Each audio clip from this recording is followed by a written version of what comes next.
NewGenGamers.com.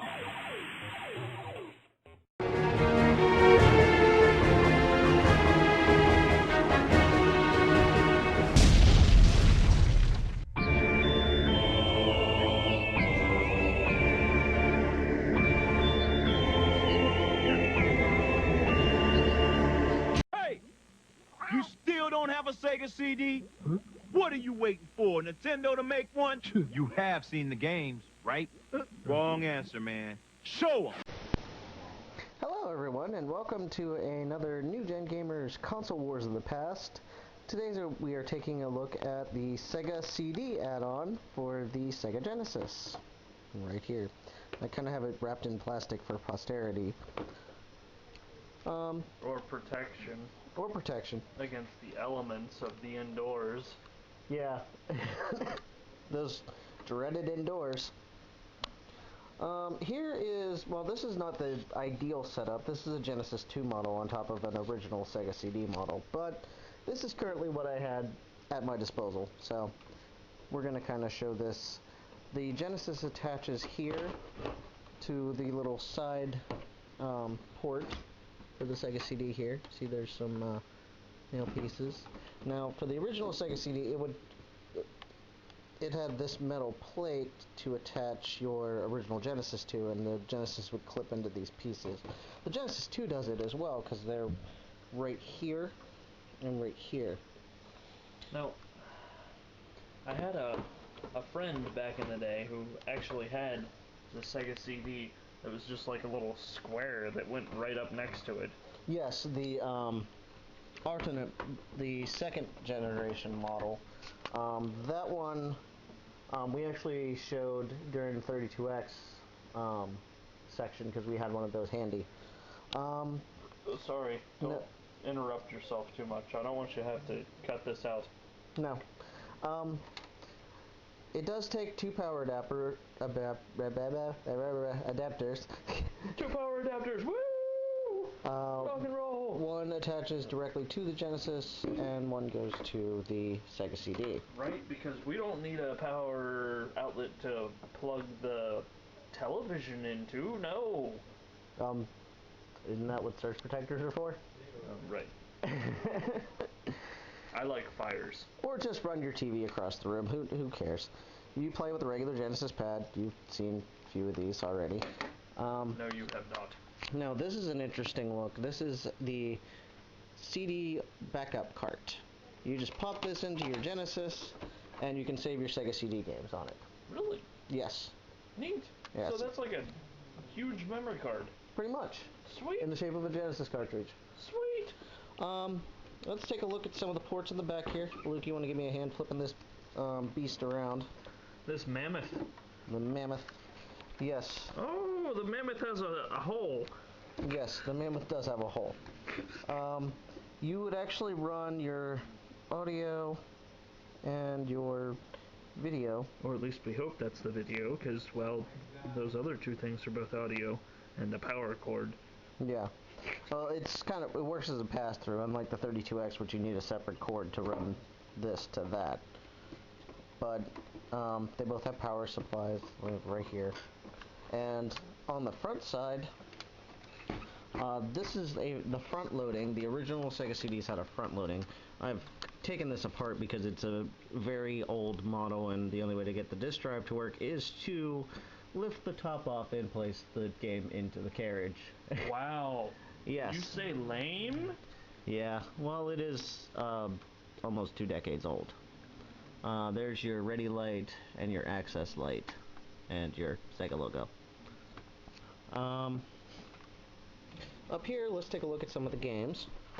We won't be playing any of the ones we have pictured here, but these are the ones I have in cases, and I'd like to show the cases. Alrighty then. They go with the rectangular long boxes.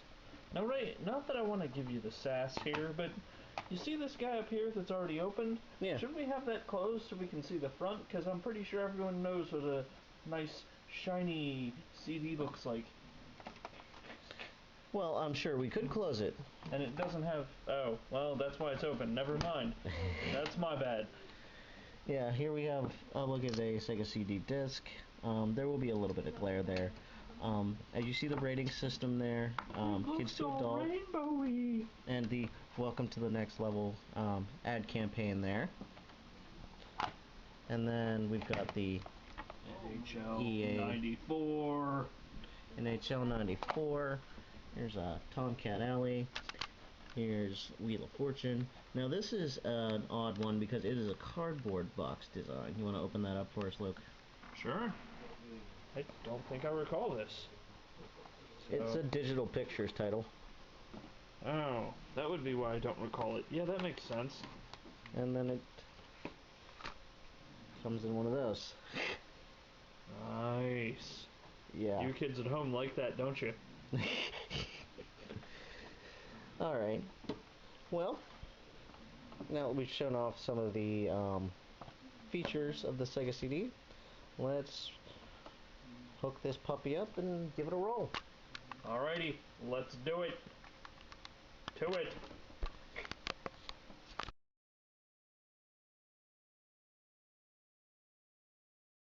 Welcome everybody to a NewGenGamers Console Wars of the Past. Today we are taking a look at the much maligned, never replicated, often duplicated, never respected Sega CD. And your microphone hog is Ray, and my name's Luke. You're a dick. So today we're going to be taking a look at Batman Returns, one of the initial launch titles for the Sega CD.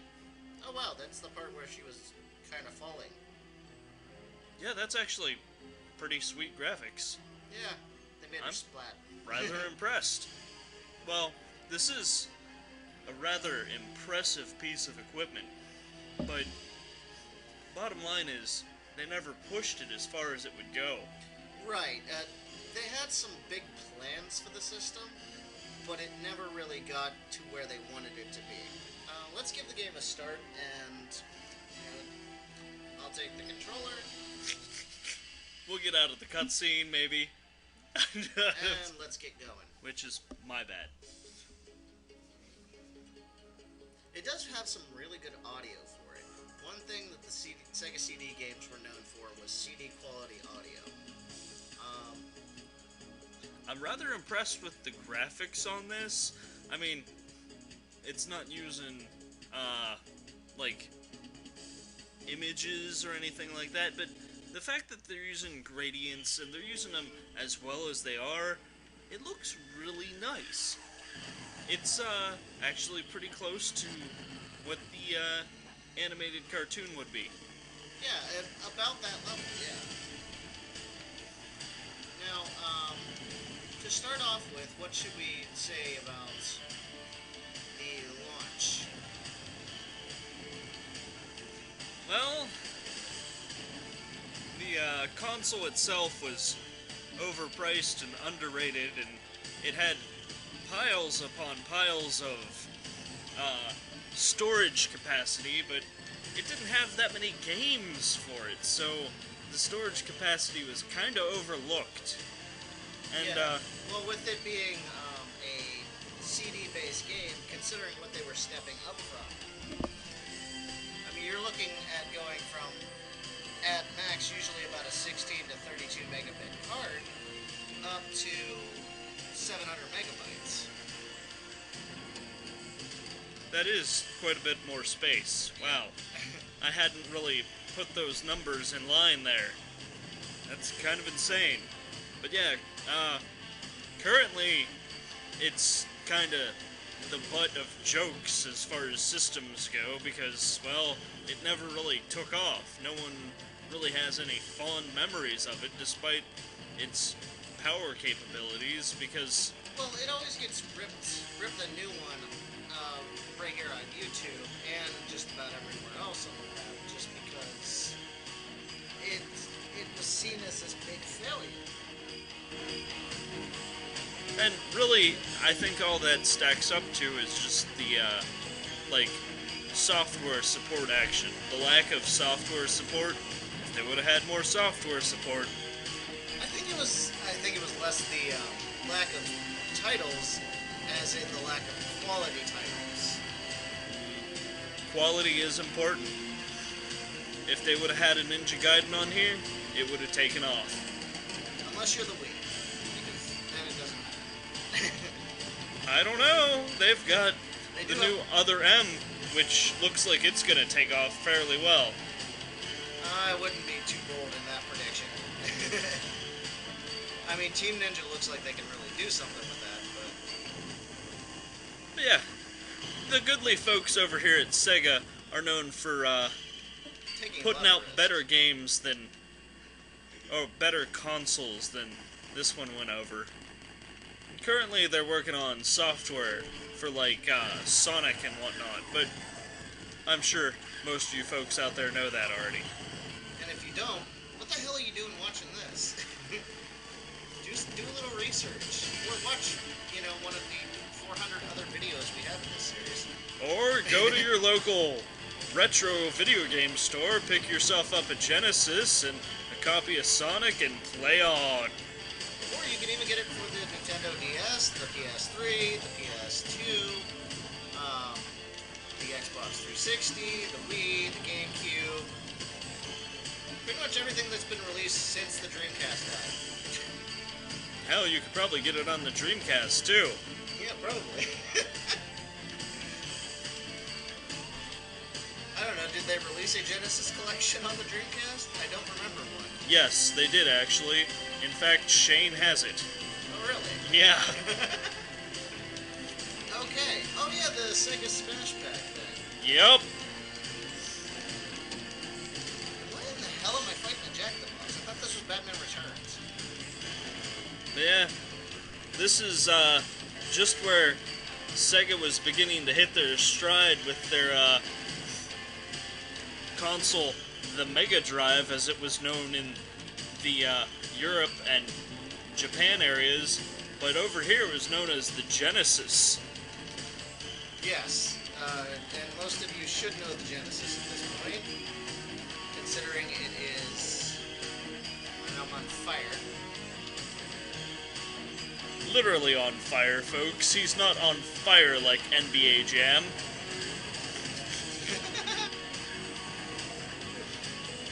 He's on fire! But yeah, back in the day, Sega was someone to be reckoned with. Well, there's someone to be reckoned with now, but they're not making the hardware anymore. Well, they were the number one video console at the time. Sorry about that. I was being a mic hog. My bad. Hey, if you got something to say, say it.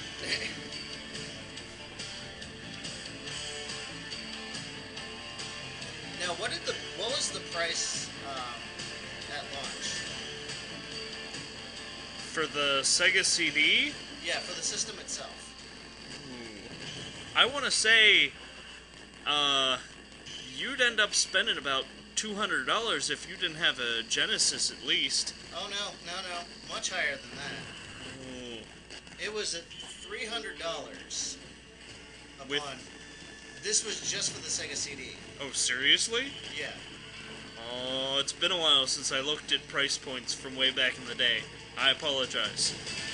So you do have the information right there. Yeah, but skimming for that knowledge is a little rough through the booklet we've got here.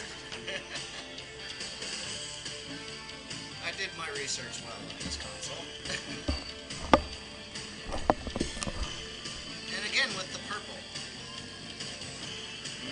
Gotta love those Joker vehicles. Now, were there a lot of good titles available at launch for this system? No, it looked a lot like the GameCube. In fact, I'm gonna go so far and say it looked worse than the GameCube. It looked a lot worse than the GameCube. Is that why everyone was trading their GameCubes in? Dude, the GameCube launch had Pikmin, Super Smash Brothers, well, they weren't like in that initial period. Super Smash Brothers Melee. Any of those sound good to you? Sorry, folks, I'm poking the bear. Ray's kind of a Nintendo fanboy. I am not a Nintendo fanboy. I give love to all consoles. Oh, Sega and Nintendo consoles. To be completely fair, I love the 3DO as well. What? Who made that? Turbo-Grafx. 3DO company. Alright, fair enough. Anyway. Back in the day, the Genesis and the Sega CD. The Sega CD was supposed to be the answer to, like, what we know as the NES and the SNES.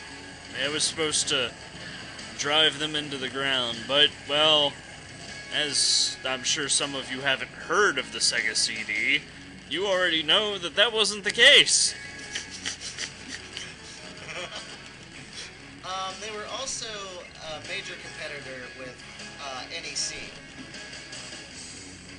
who at the time had their Turbo-Grafx 16 console out on the market.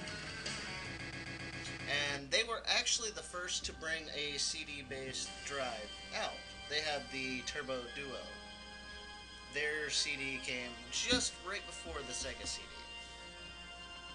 But we're going to move on here to another game. Ooh, look at those teeth! And we will be right back.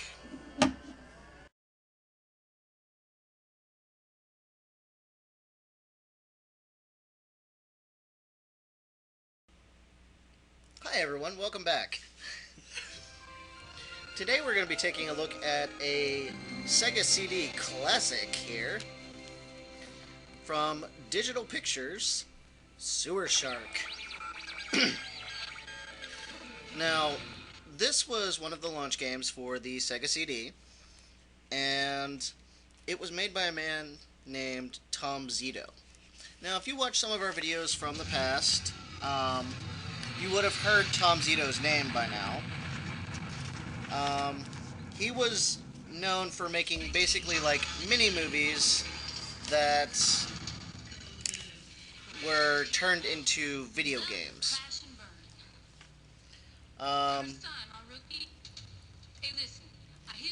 The idea behind it was that he wanted to kind of push the whole video aspect of the system. But it wasn't even originally designed to be on the Sega CD. When these games were initially created, they were made for something called the Project Nemo. Is that why it looks like butt? Actually, that is the power and the processing of the Sega CD, making it that tiny and that grainy. So, are you saying that it was designed for a lower quality system then? No, it was actually designed to be full screen and full motion. Like, if you play these on, let's say, like a 3DO, you'll get full screen video and it'll look like actual video. Not this kind of small, grainy, kind of looks washed out look. This kind of shows how capable the Sega CD was of handling full motion games.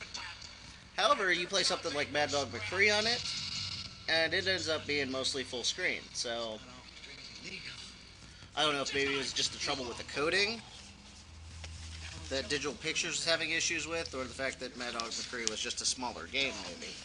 Or maybe the developers just fail. Well, that does say something about Digital Pictures. Project Nemo was actually being designed by Hasbro, who initially were going to use it as like a VCR type game. The first project they ended up working on was a game called Scene of the Crime, which later became the infamous Night Trap. We'll get back to that and more of that later because we are going to be playing Night Trap. Woo, Night Trap! I don't want to be Gator Mate! Well, that's okay, you're dog meat. Now, folks, I won't make it very far in this. I'm not gonna lie to you. I fail at this game. Well, it's just quick. It's pretty much just timing. It's all timing. I still haven't figured out how to turn. Like, I'll hit the D-pad, and it won't do anything for me. I don't believe that's a failure on your part.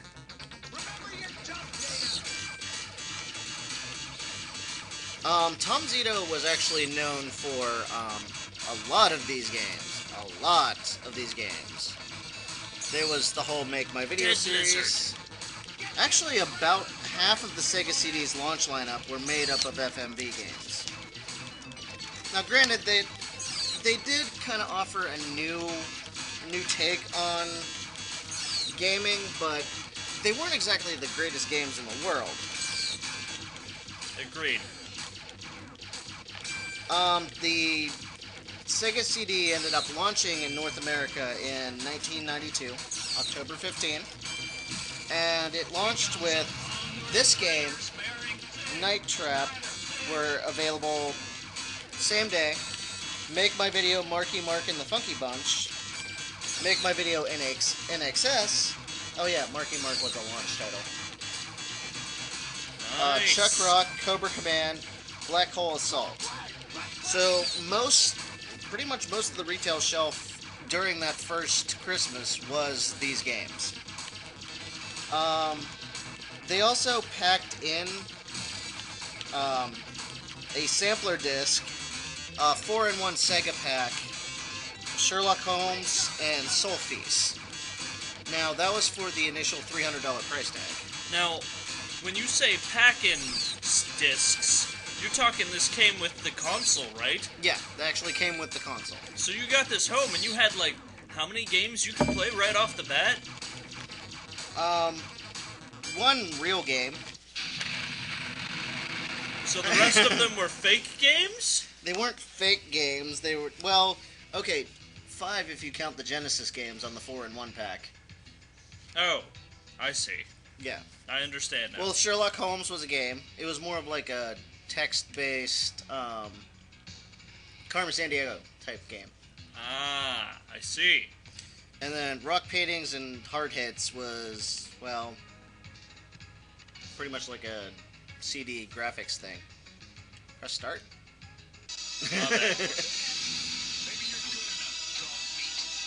Now, it did do a... Let's find out indeed. It did do pretty well on its initial release. It did about 50,000 by Thanksgiving and about 200,000 by the end of the year. That's in the U.S. Across the pond,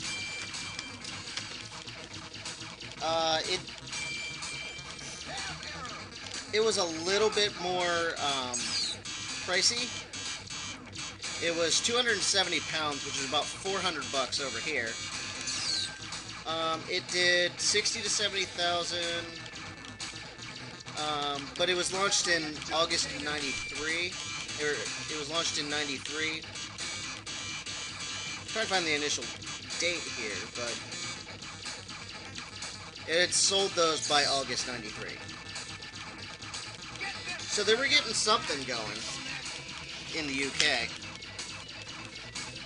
Japan, not so much. See, the Mega Drive over there wasn't as successful as the Super Nintendo. Whereas the Genesis was really big in the US, so this kind of had more of an initial backing, I guess, because of that underground feel. You know how you always have that hardcore console out there? That all the underground folk like. Yes. Because it's tasty.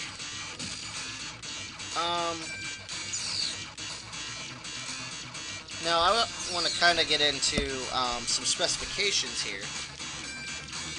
We'll get into what the system was really capable of. Alrighty. Getting us some stats.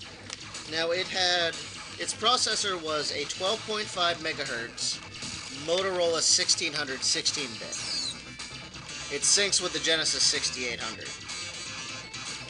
So it had two 6800 chips. Unfortunately, it only came with stock Genesis audio, 16-bit, 8-channel PCM, 8-time oversampling at 32 kilohertz. It also had enhanced PCM and DAC capabilities. The graphics processor, it was a custom ASIC that was able to do a bit more scaling, rotation, and zoom. Kind of made it like a Mode 7 chip. Right. It had a 128 color palette with hold and modify techniques. It also had a 256 color palette for FMV sequences. So now that's another reason why it looks so grainy and kind of washed out, is it could only do 256 colors, so it couldn't quite pick up the detail that you would get with, real video. Is that also why it looks like it's cell shaded? Kinda, yeah. Partially? Yeah. Okay. Even though cell shading, putting down now. even though cell shading wasn't really a big thing, it couldn't be done back then. I don't believe. Right. Well, I believe it could. You just needed the right software. Now it had decent memory capacity. It's 768K of RAM on board, and that added to the stock Genesis memory, so it doubled it. It had 128K of RAM dedicated to the CD-ROM, and it had 64K of backup RAM, so you could save some of your games directly to the console. They also released a backup cartridge in which you could do that, but that didn't get released until a little bit later.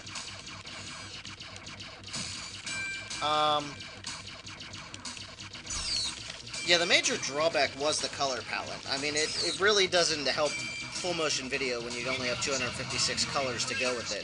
Yeah. If you want a good real-world example of that, see if you can go onto your PC and change the color specifications. Set that to 256 and see what your icons look like. I believe that's a fair point.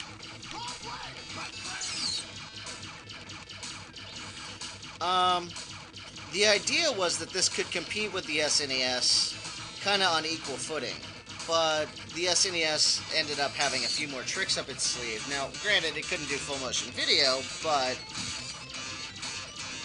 it still had some pretty good graphical things hidden within it.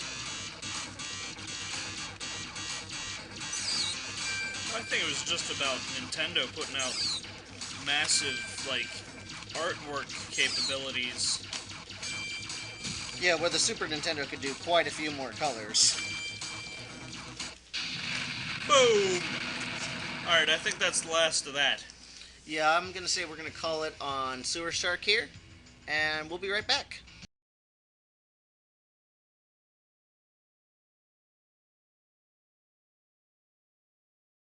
Welcome back, everyone.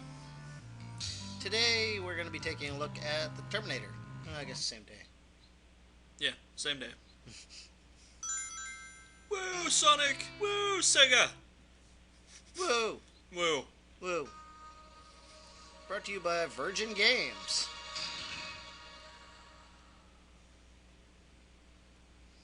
Hey look, more grainy video.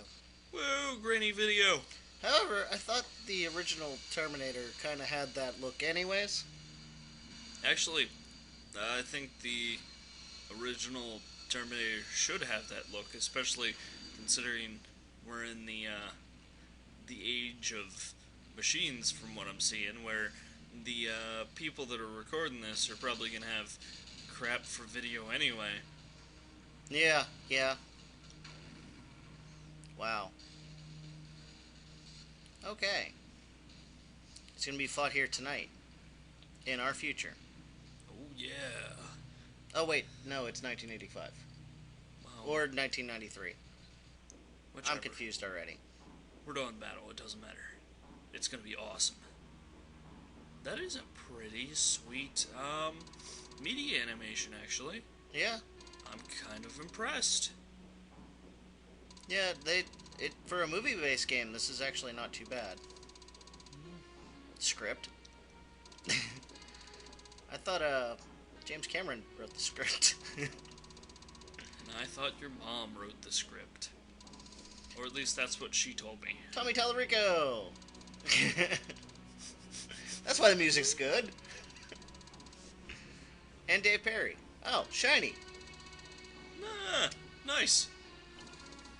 Press start. Yeah, come on, Ray, get with the program. Jeez.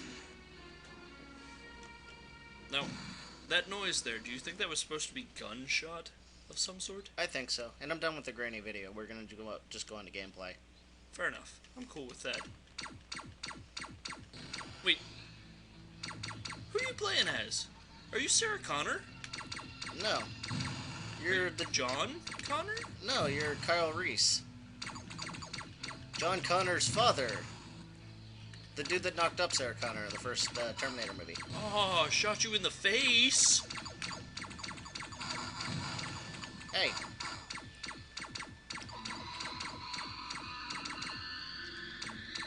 How you like the pseudo metal? Yeah, it's kind of interesting actually.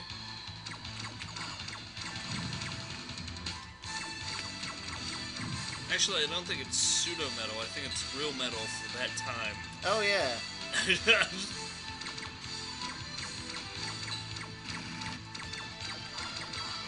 Yeah, this is one of the more action-packed games on the Sega CD. This Unfortunately, actually looks pretty sweet. Unfortunately, do you see much of a difference between this and a regular Genesis game? Aside from the awesome sound. Not really, but that's why I think this would succeed, because it's not you trying to suss out what's going on with all the grainy crapola and the limited color action. Yeah, it actually looks good. That's the key. There's good gameplay. That's why I like it so far. You're able to understand what's going on. That is key to video games. Last time I checked. So you're a proponent that gameplay does come over graphics. Oh yeah. Any day of the week. Even Tuesday? Even Tuesday. I know that's hard to believe because Tuesday is graphics day, but, well, that's just the way I play games. Woohoo! Power. So anyway, I don't think the gun really lines up for the time period that you're in here. I mean, those look like it's just shooting regular bullets. Yeah, it is. Shouldn't you be shooting something just a little bit more beefcakier for the time? Well, if they did that, the game wouldn't be hard as fuck, now would it? And where's the challenge in that? True enough.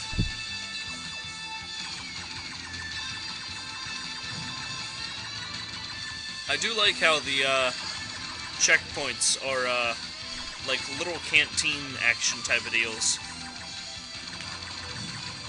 It's entertaining. It actually looks like it fits, and you do stuff. I like it. I like it a lot. Apparently, no matter what, you keep getting shot in the face, so... Well, if you can get down there to get those one-ups, that face shootery will have less of effect on you, I would imagine.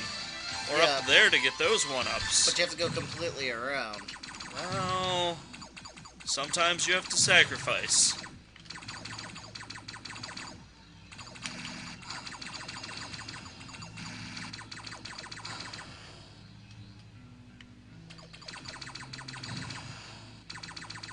Apparently now it's a Metallica song.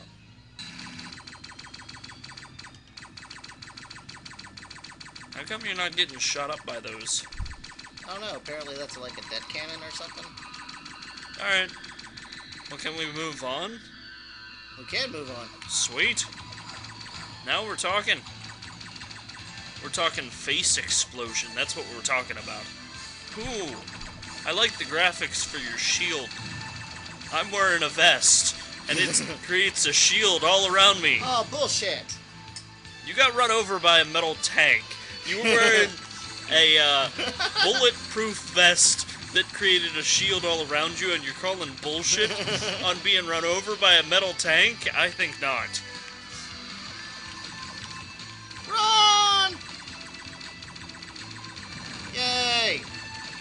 that metal tank have a minigun? I believe it did. Nice. I want a metal tank with a minigun. You want to shoot their ankles. Yes. Those Terminators can't take the vaunted ankle shots. That is correct. That is their weak point. You found the chink in their armor.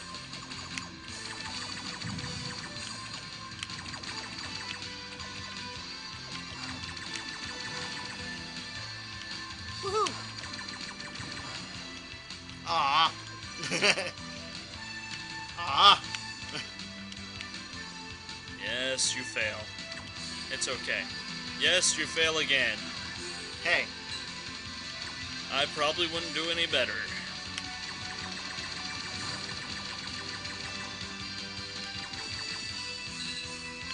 Oh man.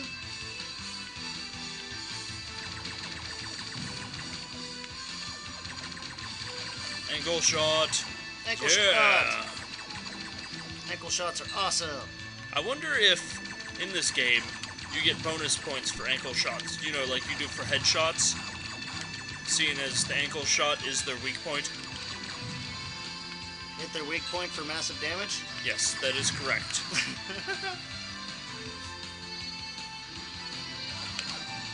Tank behind you, tank attacking you, tank run. Tank asshole.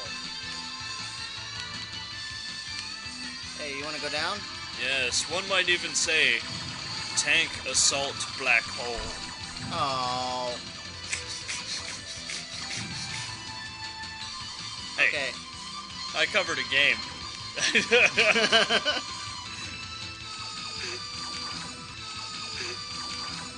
Can you jump up on top of that thing above you? Why did he turn the fuck around? Because he likes you.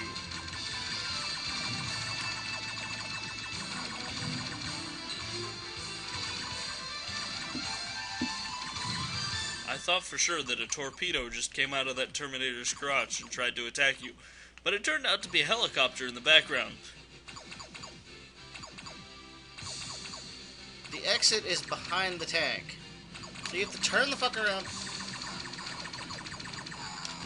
There's no time. You can't kill it. It's impossible. I give up.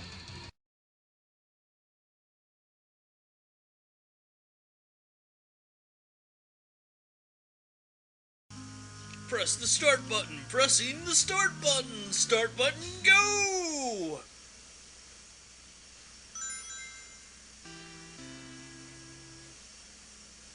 You know, that kind of takes away from my energy, the whole little lower key than what I had going there, you know what I'm saying? Welcome back, everybody. Apparently Luke's still on his little crack binge. And we are going to take a look at one of the most beloved and well-received Sega CD games. Lunar, the Silver Star. You like the anime? It's rather nice. For the fact that it's, you know, done up like SNES style. Yeah. It's pretty sweet. Of course, the fact that they had so much more power than that does kind of disappoint me a little that they couldn't do better. Well, was the strength really in the processing power or in the storage medium? You make a fair point. The storage medium was the strength. It wasn't the processor power. Right.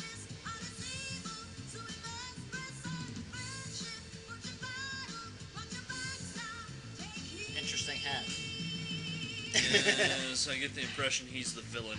Only villains wear hats that look like that. It's a villain hat. Villains are douchebags. He could be a douchebag. Look at Snarf!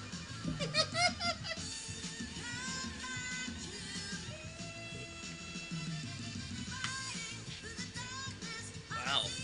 I wonder if I can do that if I concentrate. Airship. Oh, that Aw. looks so... Hello. I wonder if she Alright, transforms into a plane. Because I know a couple people who would pay to get on that ride. You did not just say that. Yes. Press start.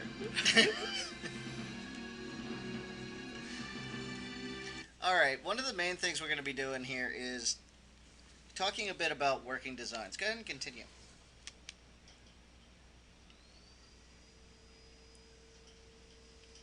Why is the third one unavailable?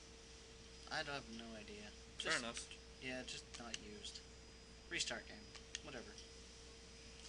Maybe I didn't save it in the proper place before. Press start.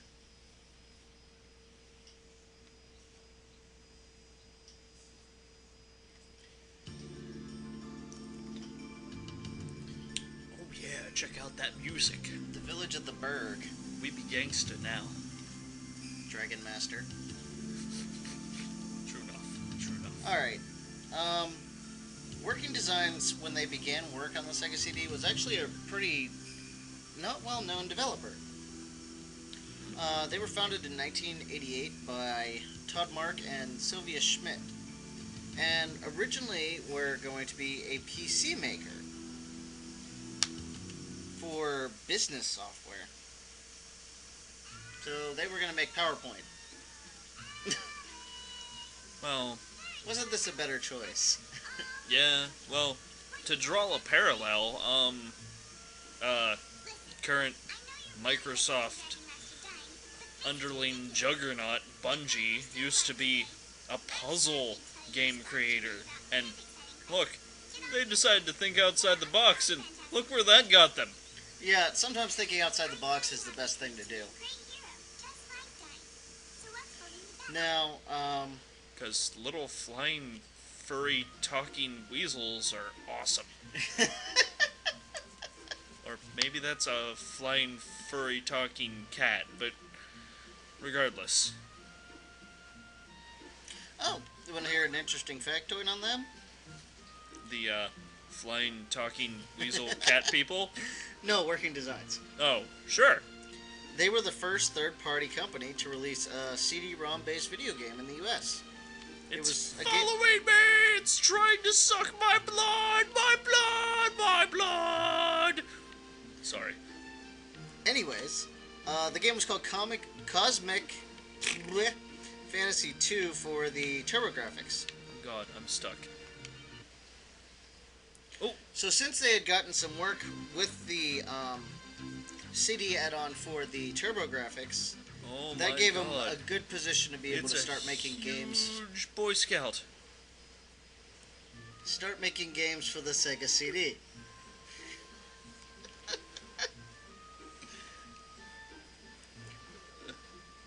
So, in 1993, they produced the English language version of Game Art, who made the game for Japan, for Lunar Silver Star. It won all kinds of RPG awards, and it is also the best-selling Sega CD title. Imagine, this outsold Sure Shark. Well, look at it. It's classic. Yeah. It's got SNES graphics and, you know, it's an RPG. Where can you go wrong there? Seriously. Yeah, that's true. I mean, how many RPGs sold on the SNES? What, Final Fantasy, huh? Yeah. Didn't that make a killing on the SNES back in the day? Yeah, it did. Not that I should be talking about the competitors whenever we're, you know... No, feel free to talk about the competitors. I mean, that's what else was out there. I mean, I would almost go out on a limb and say maybe this looks a little bit better than a Final Fantasy. Back then, yeah. I'm gonna have to agree with that. Well, yeah, we're not comparing it to Final Fantasy 12. True enough. True enough. They have since re-released this game out on the PSP. So you can get it for that system if you don't want to go out and find a Sega CD and a copy of this game, which unfortunately will set you back a couple $100 if you find it with everything. No. You wouldn't know anything about that because we don't have a copy right here that we're playing. Do we? Yeah. Oh. What the hell? Why would we spend that kind of money on video games? Are we that committed to video games? We are that committed to video games. This is NewGenGamers. Right, my bad.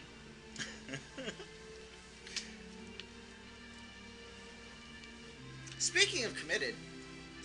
Well, get us a lockpick, damn it. Come on. I think I'm going to call the authorities and have Luke committed. It's probably a good call, actually. Yeah, the Sega CD actually had a pretty decent RPG lineup. Outside of the games from Working Designs, Bridge. they also had the Sega RPGs. There was also... well, do you count Snatchers and RPG? I don't know. It's a good question. Yeah, it was kind of a cyberpunk sci-fi one. Because you had to go around, collect clues, talk to people. So it was kind of Phantasy Star-esque. Kind of Phantasy Star-esque, only it was like real, like... It wasn't like space future, it was more like Blade Runner type future. Ooh, interesting. Did anyone kill anyone with barbed wire? I didn't get that far. Darn. We'll have to... I'm sure our fans will let us know. Alright, fair enough.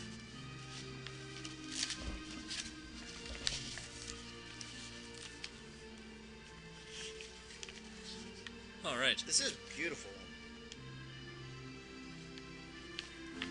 I'd like to get into like a battle screen here. Why don't you get something to fight you, Luke? Oh, I like the accordion! Ooh, can I buy weapons? Possibly. Why don't you talk to him? Do you want a new tool? I want something now, damn it. I don't want to come back later. You're just starting the game. You have to come back later. Aren't you still... This is probably like the kid phase, right? Yeah.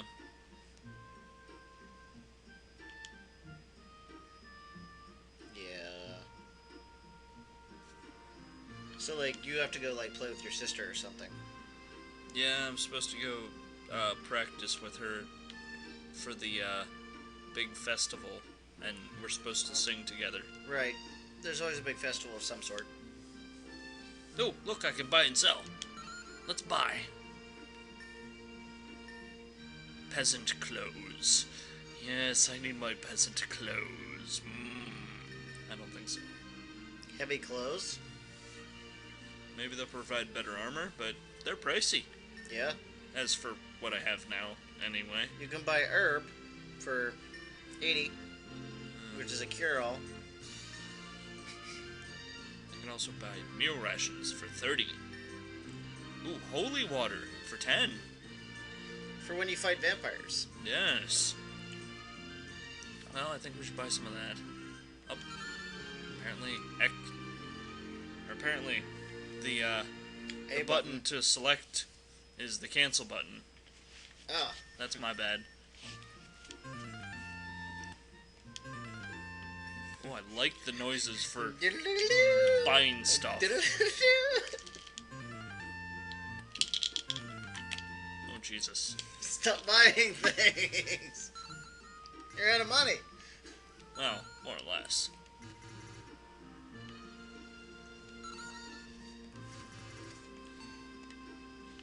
That means you can't buy anymore because you're broke.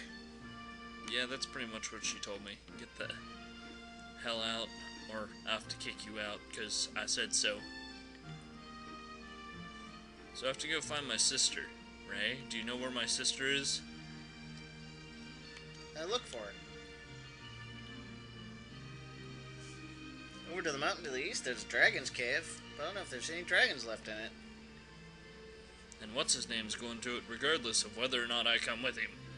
And I don't know where his house is at, but he's stopping there for snacks.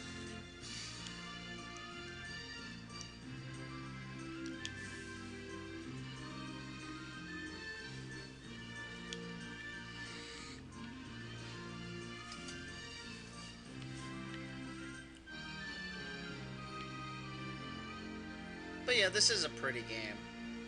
Which we said that a few times now. Yes, yes, indeed. I think it's time to move on. Alright. Fair enough. Well, alright.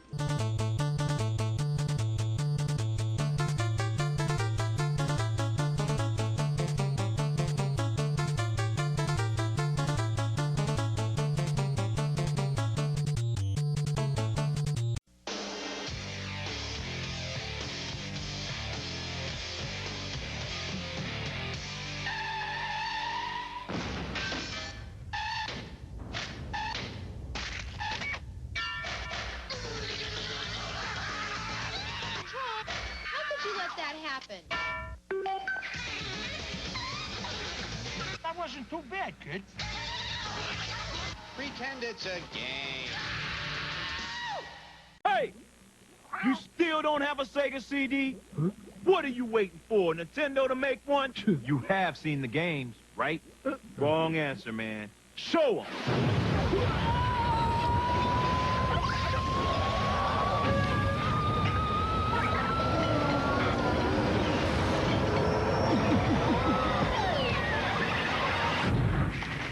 Want to see more? Yo!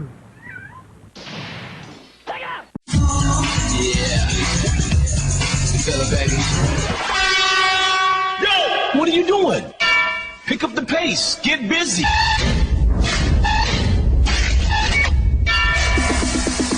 Do it. Yeah. Hey. Is anybody out there?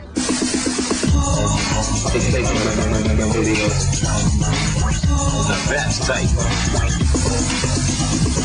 Word. My dearest Maria, it's been a year now, and my heart breaks at the distance between us. I'm flying dangerous missions daily, and wonder if I will ever kiss your sweet lips again. There have been triumphs and setbacks. I don't think you're ready to be up here. P.S. Did I mention I'm up for the Medal of Honor? Tomcat Alley, take control. All video F-14 combat. Only on Sega CD.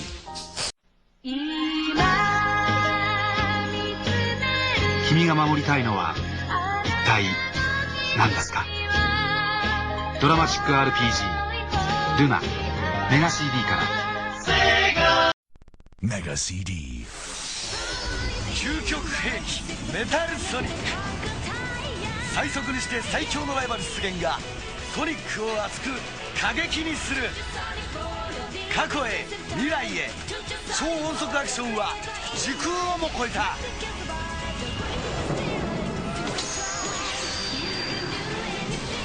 Sonic the Hedgehog CD from Mega CD. Sega!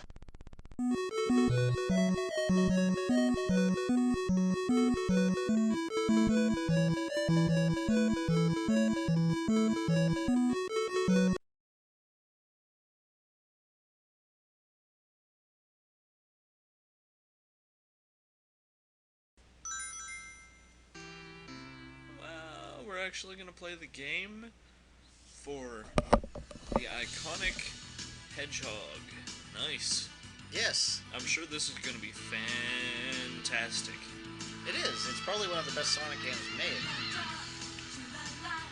Ooh, with 80s metal, no less. Super. Yeah, I think that's just a sign that we need to pull the disc out of the Sega CD and lick it. Yeah, the Sega CD does skip a bit. Just a bit. Well, it is how old piece of hardware? True enough. Ooh, I like that.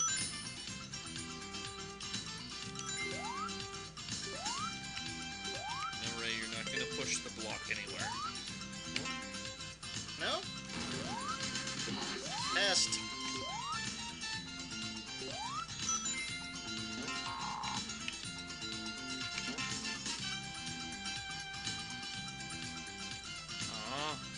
I thought we were going back to the past. Did you hit 88 miles an hour?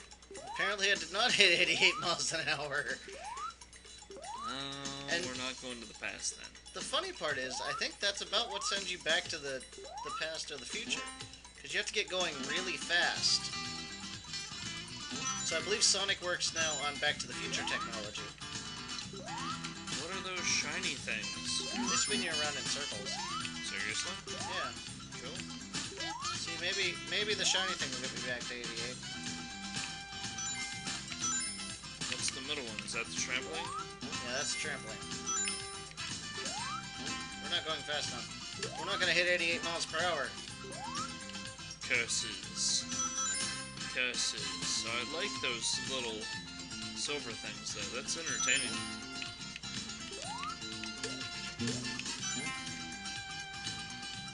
Wow. You know, I've played this, like, quite a few times, and I seem to be exploring a different way every time. Well, considering you're such a platformer fanatic... Well, there's, like, so many different paths you can take in this game. It's just ridiculous. The levels are huge. But that's good. Yes, that's very good. In fact, I would expect that that would be a selling point for the console. That... Well, it is one of the more popular games on the console. Because Sonic was in his heyday when this one came out. I believe this was directly after Sonic 2.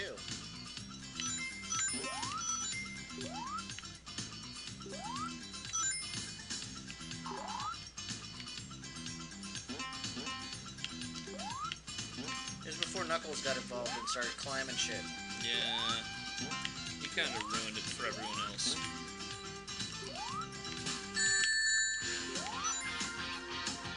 Way to get But I can get up to 88 miles per hour now. Oh yeah, I bet you can. Oh, that piece of whatchamacallit stopped you there for a bit.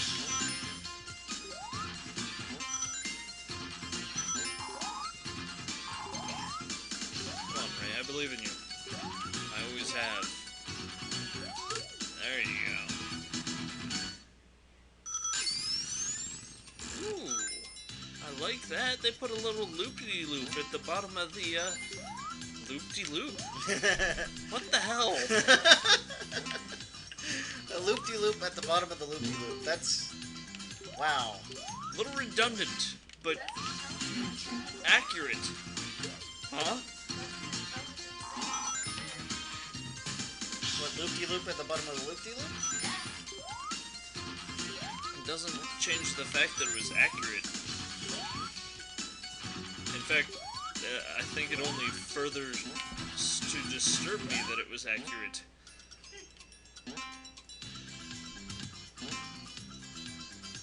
Was that an R shape? Yeah. That's just fantastic.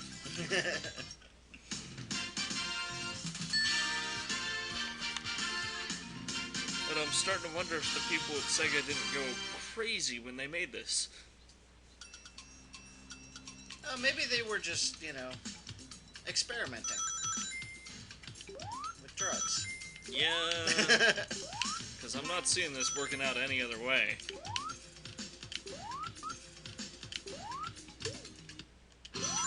Which would explain why everything's so brown. That's probably, you know, about the time they got fried and their plants died on them in this level, I'm sure. And they were like, oh, we don't have any more stuff. And maybe their plants died because a chicken was eating them? What? Well, this Robotnik robot has chicken legs. And that's where I got that idea from.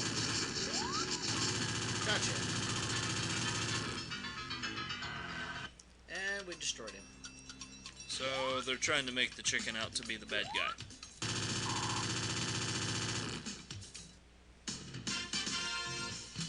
Brilliant theory. I like it.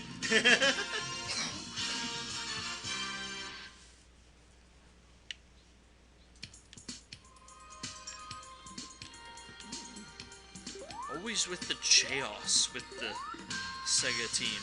Wait, is that your girlfriend? Yes. Are you playing as her now? No. Oh. Darn.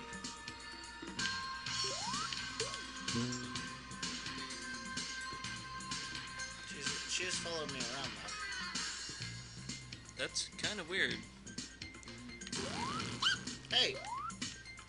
Hey! Hey! Hey! Oh, wow. Fucker! The introduction of a second Sonic. Metal Sonic.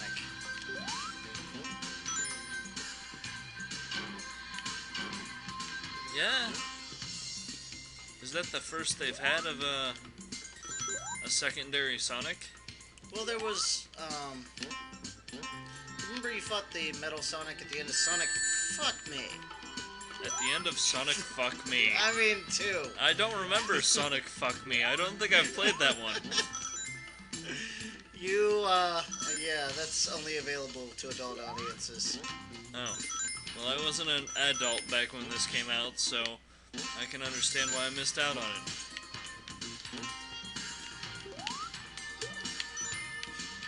Sonic Fuck Me.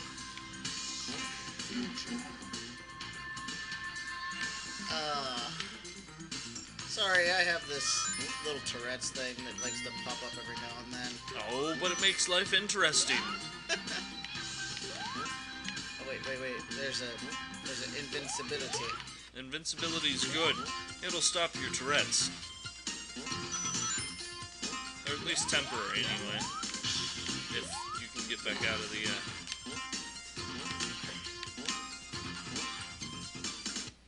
And now we're time traveling. Because you hit the bouncy thing got us up to 88 miles per hour. Yes. I believe they're called trampolines. Whoa. Are we in Inca time? The Mayans, maybe? It kind of looks like Inca time. Oh, you catch the spikies right in the teeth. And you got your ass kicked by a ladybug, dude. What's that all about?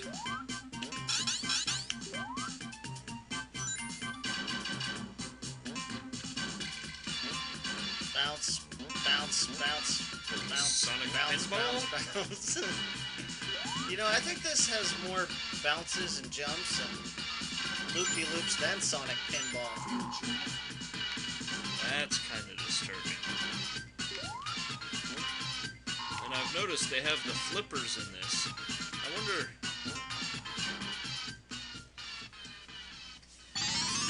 We're time traveling again. Are we going back to the present? I think we're going back to 1985. Oh, we are back in the present. I don't know, this looks a little bit more futuristic. Possibly.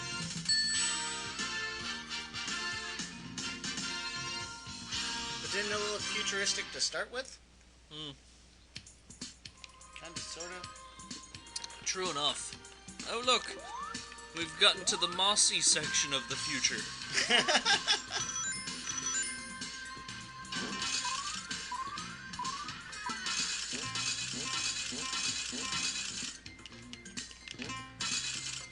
Yeah, I'm gonna go out on a limb and say this is more Sonic Pinball than Sonic Pinball.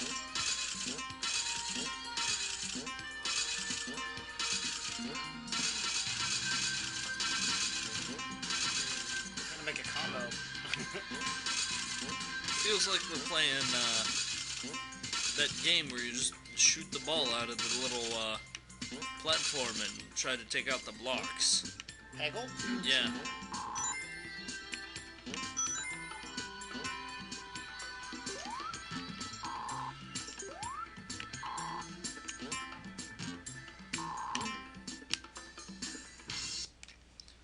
And we're time traveling again, aren't we? We are time traveling again. We're going to the future this time, though. Yeah. That was the present. This is the future. Wow, the future looks bleak. Oh, right, this was made in the 90s. The future always looked bleak. Of course it did. Because the developers lost all their pot. I thought it was because Skynet took over the world. Oh, that too. Oh, the praying mantis got you. Is that what that is, or is that a turtle? It looks like a praying mantis. Why do the flowers randomly pop up?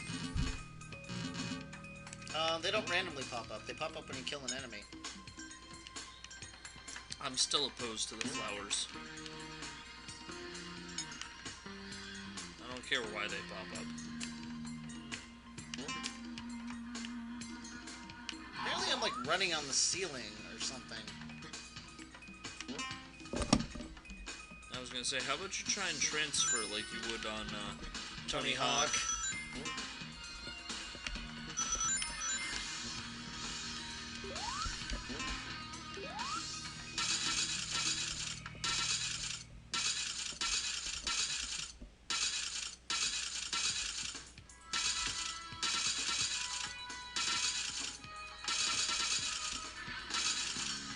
But yeah, boing, boing, boing. Overall, I'd have to say, I'm kind of disappointed that this and, like,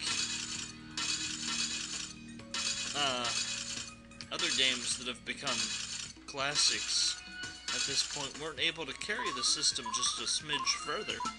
Because, well, I mean,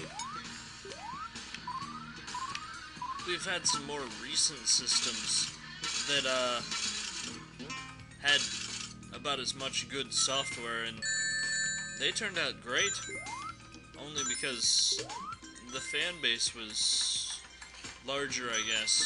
Well, yeah, if you think about it, you know, the installed base of the consoles nowadays are a lot bigger than they were back in the day.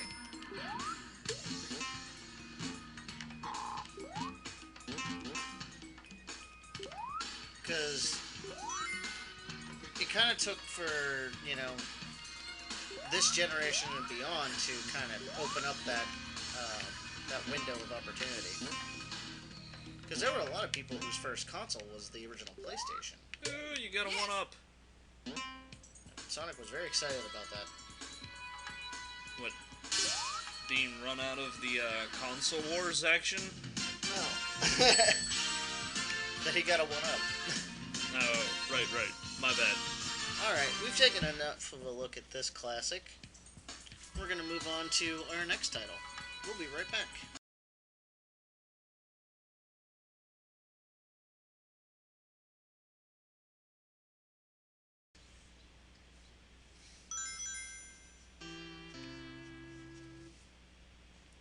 Welcome back, everybody. Now we're going to be taking a look at Final Fight CD. Here, let me have a shot at this one. Alright, fair enough. A well-known crime capital has been ruled by violence and death. Who's that sound like? A fact which the newly elected mayor and former Street Fighter Mike Cyclops plans to change. I think it sounds like Adam West. At the center of the problem is the huge gang known as Mad Gear. Mad Gear controls all the major criminal activity in the I definitely city. don't think it sounds like Adam West. When they learned of Hager's plans, they took immediate action to bring this new mayor under The their mayor control. looks like a professional wrestler. You don't mess with Mike Hager. Alright, let's skip into the game here. I mean, not that I'm trying to give you the sass here, I just don't think that it sounds like...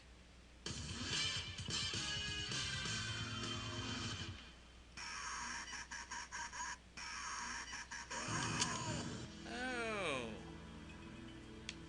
I know exactly what this is. This is a Streets of Rage deal. Yeah. Okay. I was thinking this was actually like a fighter deal. No, this is Final Fight. You're thinking of Fatal Fury. Well, this is Capcom made, isn't it? Yeah, this is Capcom made. And who fucks with a mayor who's built like this dude?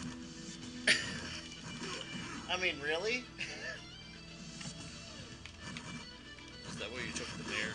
Yeah! So you could be Zangief. Dude can, like, lay the smackdown on him. Right. Did you see, Brock Lesnar get his ass kicked in the MMA action? By some little scrawny dude? Seriously. Little scrawny dude kicks the crap out of Brock Lesnar. Well, yeah, but that's MMA. On the streets, if you got the size. Yeah, I don't care. If you know what you're doing and you have the speed, chances are you're better off.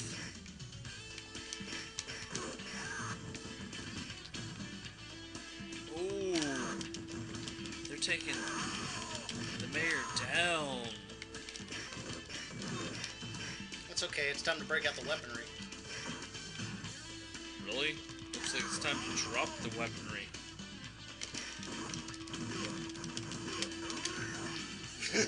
Flying elbow smash! Really? Pile driver! Looked like you just belly flopped the person.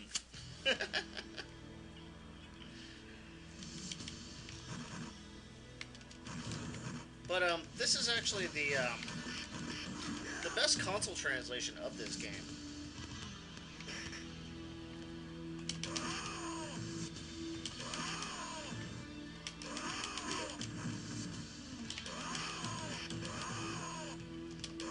Is that a boss? Kinda, sorta.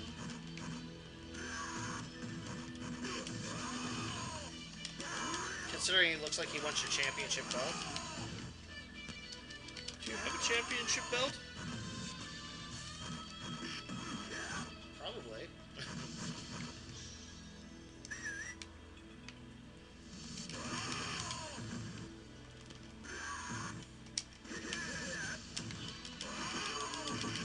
Yeah, you're definitely a Zangief.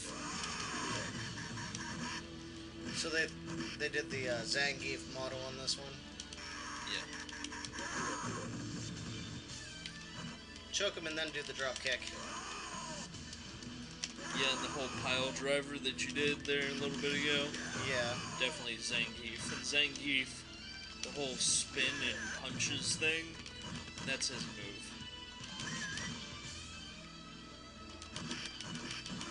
Of course, this is made by the same people that made the Street Fighter, so...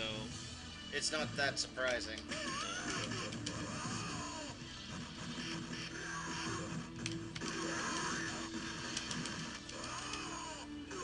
And Thrasher goes down. Yeah, the game's pretty basic. You just kind of walk through and tear up the town. Yeah, Taking it back from the gang.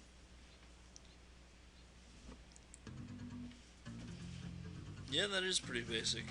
But it is most basic schemes a lot of times bring the most fun gameplay. Indeed. Take for instance Infamous, which is pretty much the same idea as far as storyline gameplay action. But it's a fantastic game for the PlayStation 3 and everyone loves it, even though it was a launch title. It's still going for $30. That's... Well, first of all, Infamous was not a launch title. No, you're right. My bad. Unfortunately, that PS3 launch didn't have very much noteworthy stuff on it.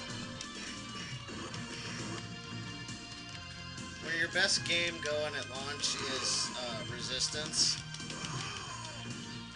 which wasn't a bad shooter, but, you know, it was still getting kind of... It wasn't as good as it could have been, I suppose. Right. I'm picking up what you're putting down.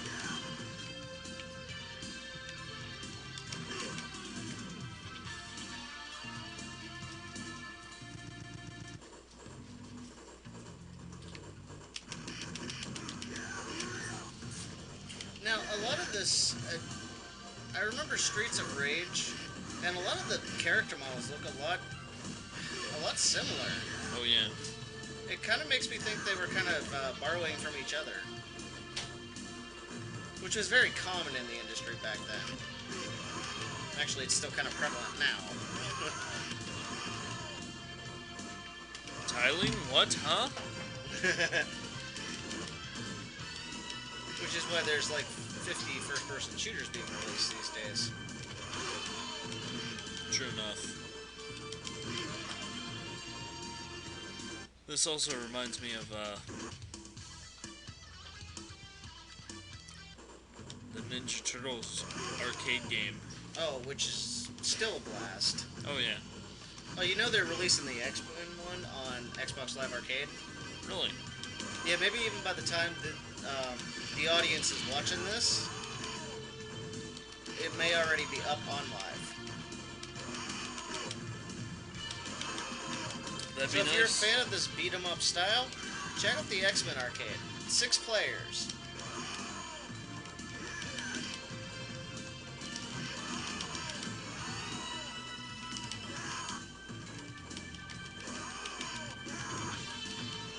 I've been playing this type of game since Double Dragon.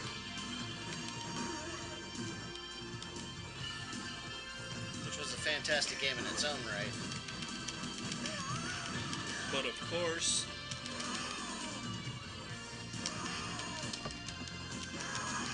She's gonna try and leap!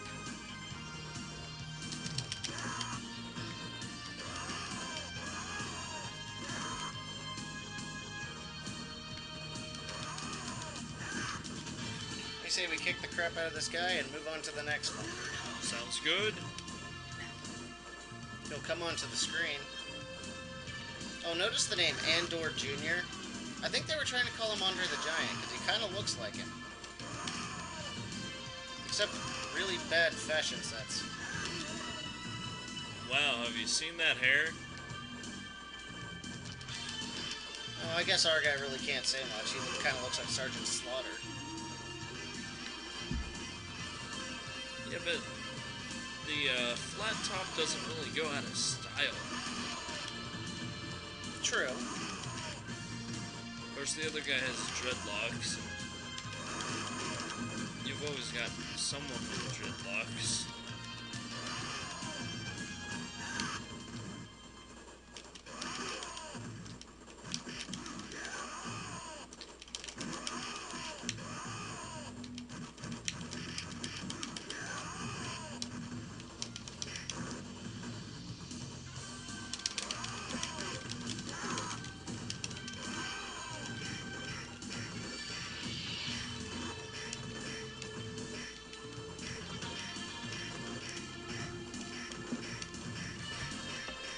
El Gato?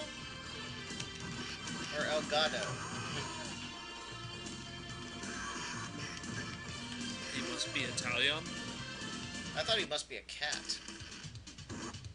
Isn't that Spanish for cat? Yeah. Gato? Well, wasn't it Gato? Yeah. As opposed to Gato? Yeah. I think Gato is cat. I don't think Gato is cat. What is Gato? I don't know. Could be they just saw that El Gato was cat, and they went, hey, let's make it El Gato. And they just didn't realize what they were doing because they weren't fluent in Spanish or something along those lines. I mean, take for instance Vector Man. Do you know what Vector is? Yeah, isn't it like a graphic? Yeah, it's line art. Yeah. I mean, seriously, if you're gonna take a word like vector and use it in your game, just so you have like some random BS name, it's kind of entertaining.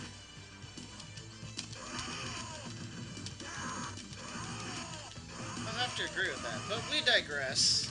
We've been kind of just rambling on here. So we're going to move on to the next game. We'll be right back.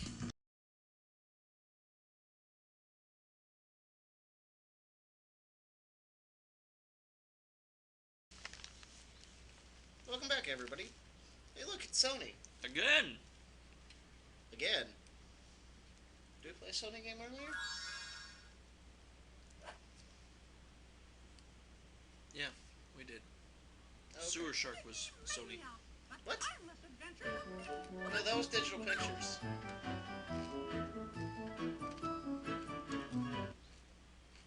We had something that was Sony. Oh, you're thinking of Bram Stoker's Dracula. No, we weren't going to play it in this one. No, we had something else. Oh, okay.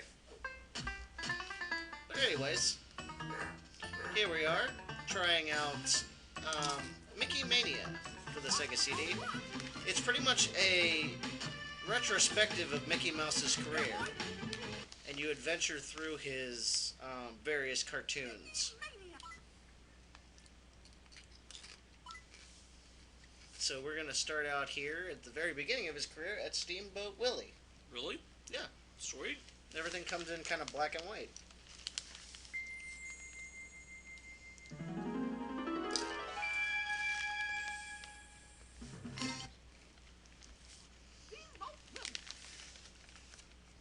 I'm kind of anxious to play that Epic Mickey game. I saw that coming. What, Epic Mickey? No, didn't mention it yet. Of course,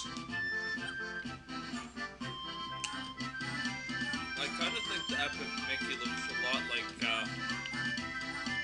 Kingdom Hearts. Kind of. Well, Kingdom Hearts was another good Disney license piece.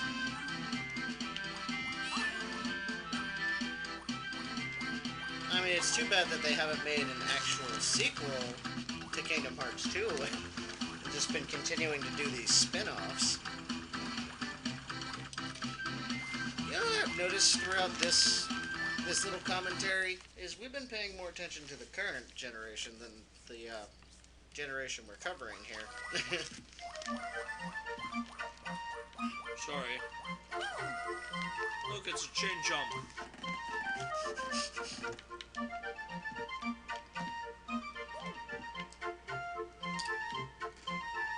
I halfway expect the house to come alive and try and eat you. I think it's that treacherous.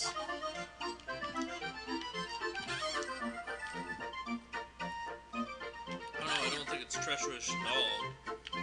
Which kind of disappoints me, because if it was more treacherous, I imagine you'd be more likely to be challenged. Oh, this game is pretty challenging, actually. It's a lot of more difficult platforming, though, than anything else.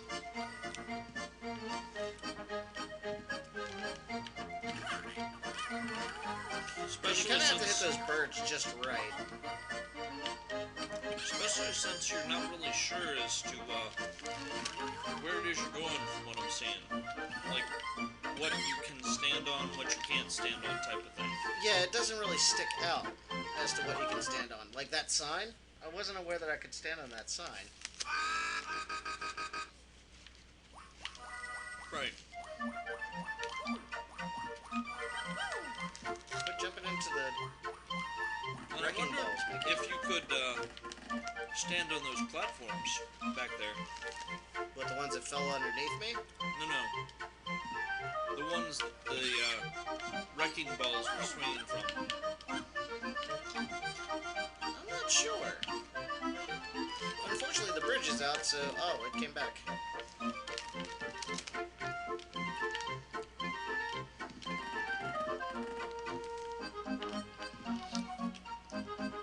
Venture forward a little bit. Come back. See if that bird comes back. Does not appear to be. What?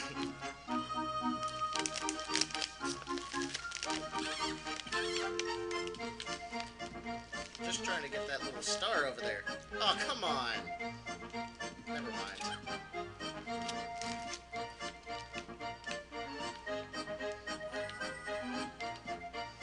Did I mention the platforming is semi-tough? No. I don't think I recall hearing that.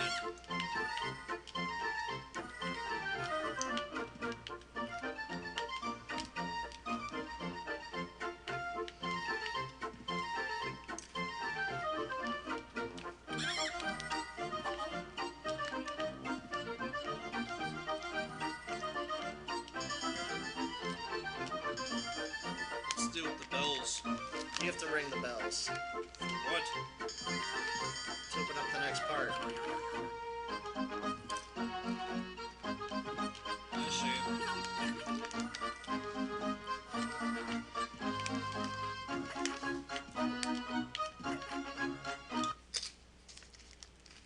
Unfortunately, you can't do kind of like a bounce jump on him there.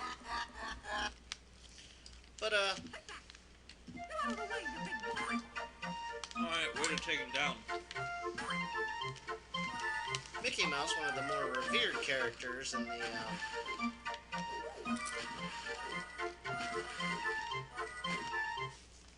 And you're down and out. And I'm down and out, yes.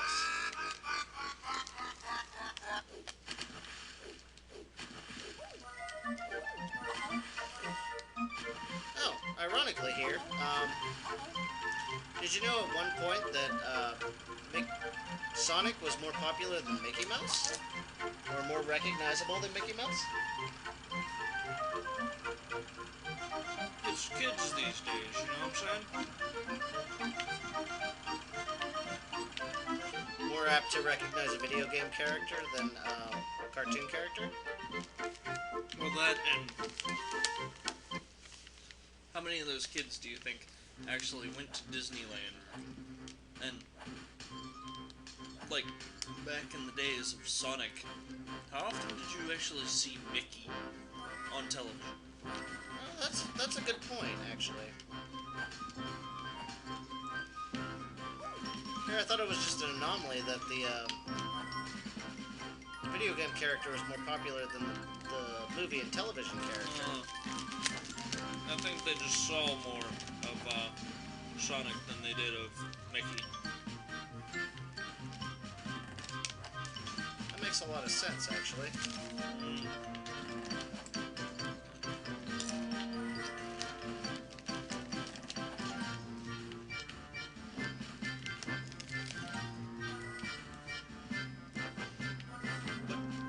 Now, there was, like, the Disney Channel and everything still going back then, but I think it was actually a pay channel back then, like HBO was. It was.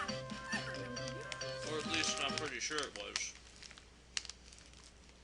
Okay. Yeah, because I remember my parents had to pay extra for it back in the day. So, I guess that's a good possibility. And he hadn't really had any relevant movies for a while. Until they did, I think it was the Christmas Carol one. Was one of the more recent ones. And that was still, like, way, way back when. And if you're only gonna see him during Christmas, you're gonna think he's a seasonal item. Whereas Sonic's there all the time. Yeah. And on everything. Yeah. Well, that and there was the whole Warner Brothers, the whole Warner Brothers kind of takeover of animated. More people were seeing Bugs Bunny those days. Well, I kind of grew up on Bugs Bunny, so... And Roadrunner and Coyote and whatnot. I kind of relate a lot better to Bugs Bunny than I do Mickey Mouse. Well, that and I believe they had television shows going at that time. Was it like the Bugs Bunny Roadrunner Hour or something like that? Oh, I'm sure. And they were running Looney Tunes on Nickelodeon. And then Cartoon Network had June Bugs back in the day. Yup. Which lasted the whole month of June. It was kind of like the Sci-Fi's Christmas thing where they do nothing but Twilight Zones for like in between Christmas and New Year's.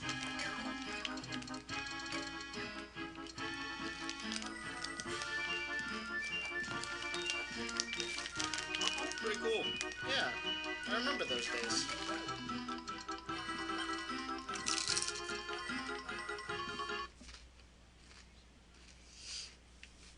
But I think this is a pretty decent platformer and kind of represents the brand pretty well. It's hard, though. For being a kid's game? Dude, come on. It's like those old Capcom ones, the NES. They're Disney licensed, but they almost made you have Tourette's.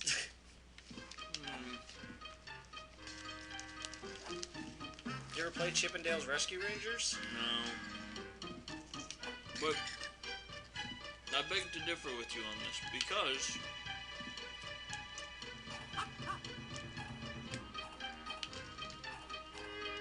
this is no Mario game. No. And I'm sure the Mario of this time was a lot more difficult than this game is.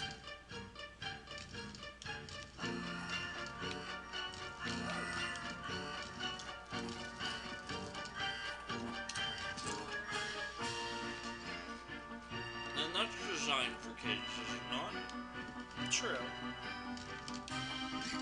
I mean,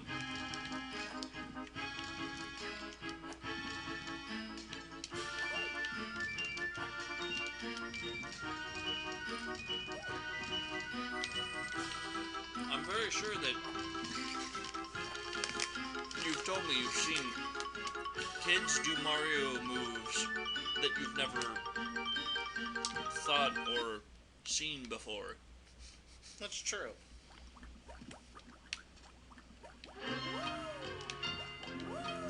Nice. I like this.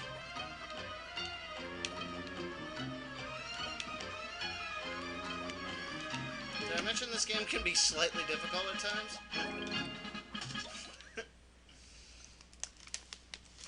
But you made it through unscathed the first time around, no problem. Well, I've also been kind of playing this a bit more lately. To kind of prepare for this. Oh! Here I go. I've got the pattern down. So basically what you're telling us here is you've been cheating. How's it cheating when you're playing a game?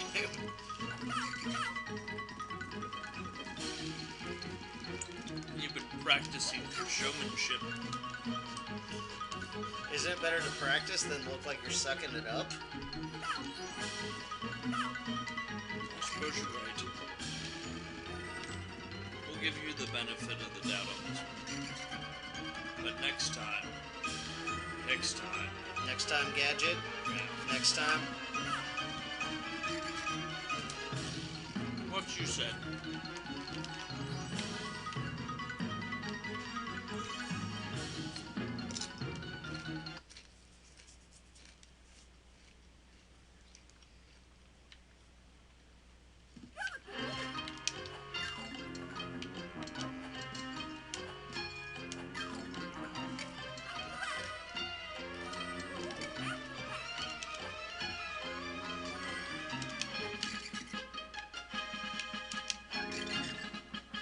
You know, What?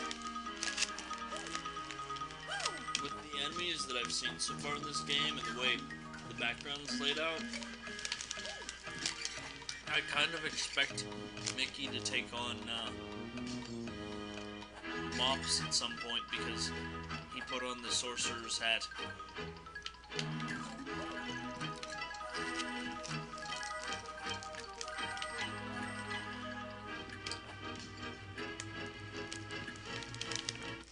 That's just me. Yeah, I'm pretty sure at some point he will be taking on. Oh, really? I'm pretty sure they'll do the Sorcerer's Apprentice at some point in this game.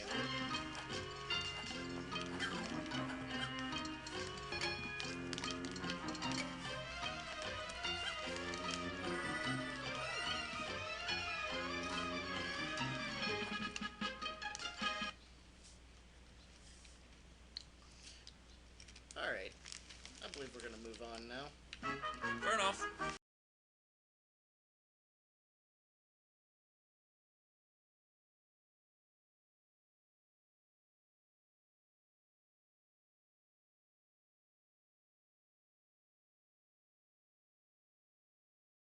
Welcome back, everybody. Where'd Now they go? What? Where'd they go? Now we're going to be taking a look at one of the most infamous games for the Sega CD. Oh, look, it's Tom Zito. Yeah, our buddy Tom Zito.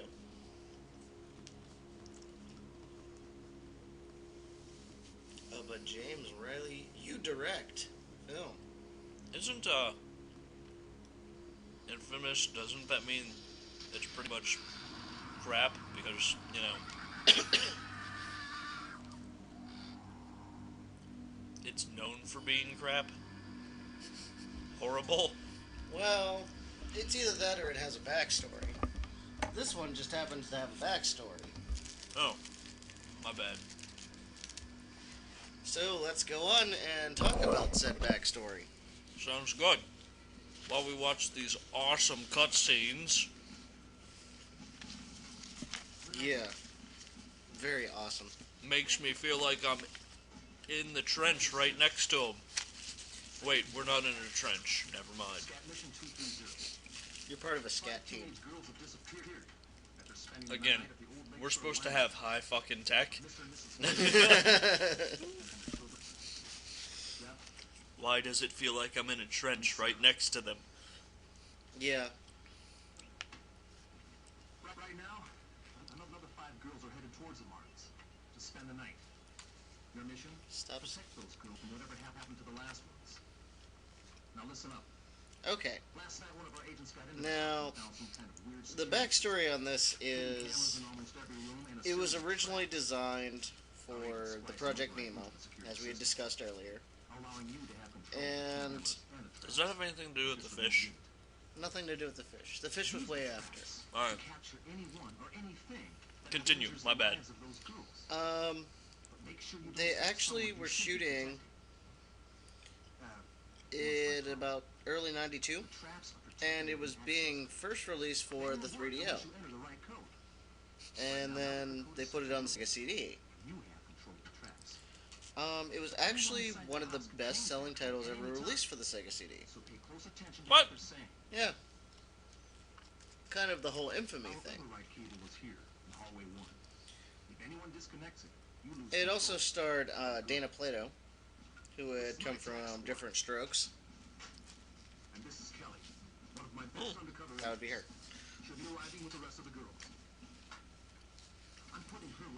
And it started a whole little war, so to speak, on violent video games.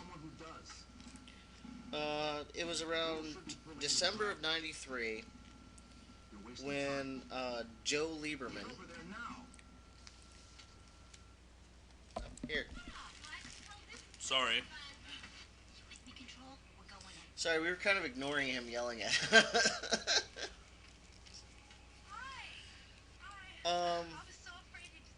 They decided to have a congressional investigation about violence in video games. Yeah, which was kind of lame. Yeah. Oh, neat. I get to choose where I get to go. It turned out that Night Trap was actually the game that seemed to be targeted.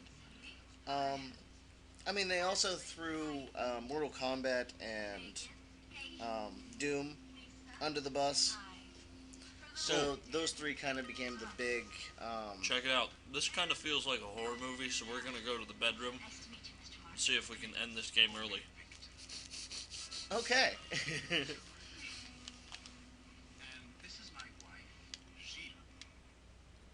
Oh, there we go. Hey, trap him, trap him. How do I do that? You failed. Alright, fair enough. Maybe you should play this.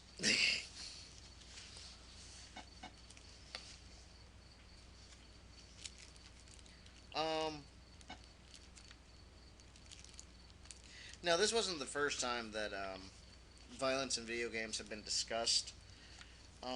Exidy's Death Race from way back in the early 80s, which was kind of ironic because, well, it was pretty much just blocks at that point. They said it was graphic displays of violence. So pretty much it became kind of like an election. Hey, look, I'm gonna fight the evils of video games.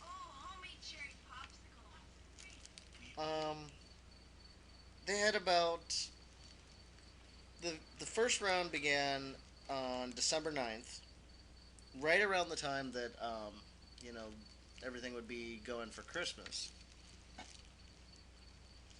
And it really did hurt the sales of the system during that time period. Yeah, how do you trap him?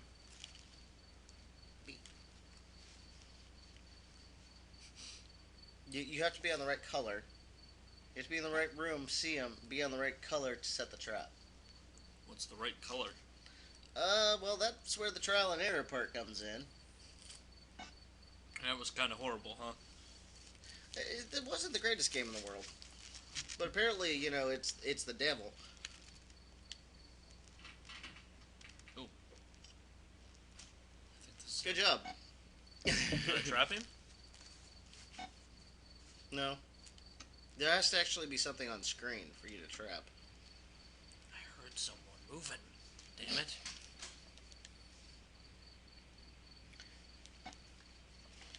One of the big things they were noticing was that, Can I trap these people? oh, you're supposed to change it to yellow. I am. Well, they're changing it to yellow.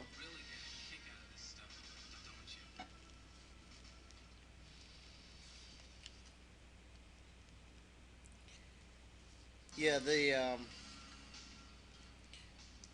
the analysis had noted that people were buying more violent video games.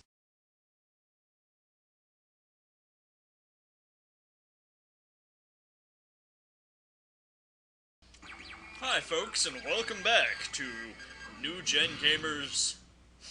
Today we're going to look at Night Trap, which was made by Tom Zito. Tom Zito is one of our buddies. Yes, we love Tom Zito. I bet Hasbro loves the fact that their name's tied to this. I'm sure they do. It's a huge piece of crap as far as I'm concerned, but, well, if Hasbro loves it so much, they can have it. It was once called Scene of the Crime, and Hasbro really liked what they saw, but I'm gonna have to disagree with that.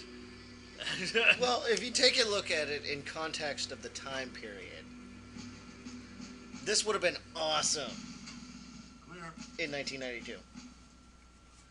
I'm sorry, Ray, I'm gonna have to disagree with you, because this FMV crap that they've got going on here, I'd rather see, like, NES graphics or Master System graphics over this.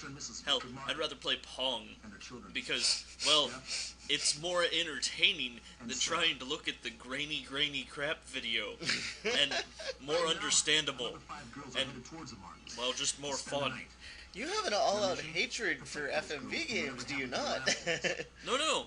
See, there was this game on the PlayStation 1 called Resident Evil The Director's Cut, where they used full motion video for the cutscenes, and it looked beautiful, but they didn't make it grainy. I think that was the problem. Like, you could understand what was going on. So, like, are you saying, like, you would be in favor of FMV, like, during Wing Commander? Traps are protected with an access code. They won't work unless you enter the right code. You can see right now, the code is set to blue. You are you just saying better quality? Better quality, anyone yeah. inside the house can change that code at any time. I think we went to what they're saying. full motion video capture too soon with stuff like this. That's what I'm saying. Maybe it jumped a little too early. It's kind of like those early polygonal games that kind of look like, hey, look, I'm a square. Yeah. Or a cube. But if it's all like, hey, look, I'm a square or a cube, chances are you actually realize, hey, look, it's a square or cube. Right. So don't even think messing up. Okay. Shut up. Anyway, this game also included an attractive actress from the TV show Different Strokes, who was actually hard up for work at the time, Dana Plato, who's right there, actually. Anyway, she looks like a porcelain doll. Yeah. This was originally set for a game system called Project Nemo. Yeah, Hasbro. Project Hasbro. Nemo. But it got pushed to this instead, and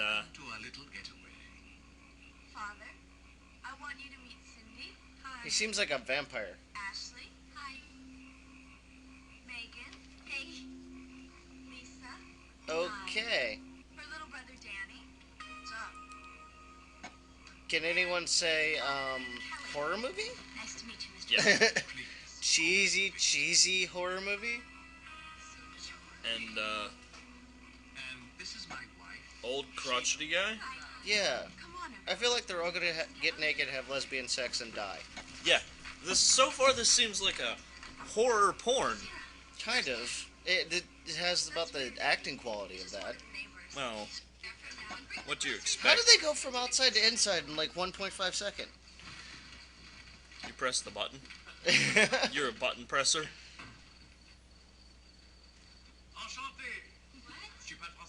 Oh, no, thank you.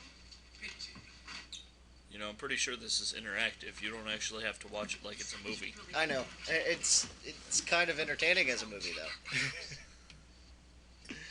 though. So what was the big deal on this game? Well, it was innovative, that's for sure, but I think they just took a couple wrong turns. This is the first deal where you're actually, like...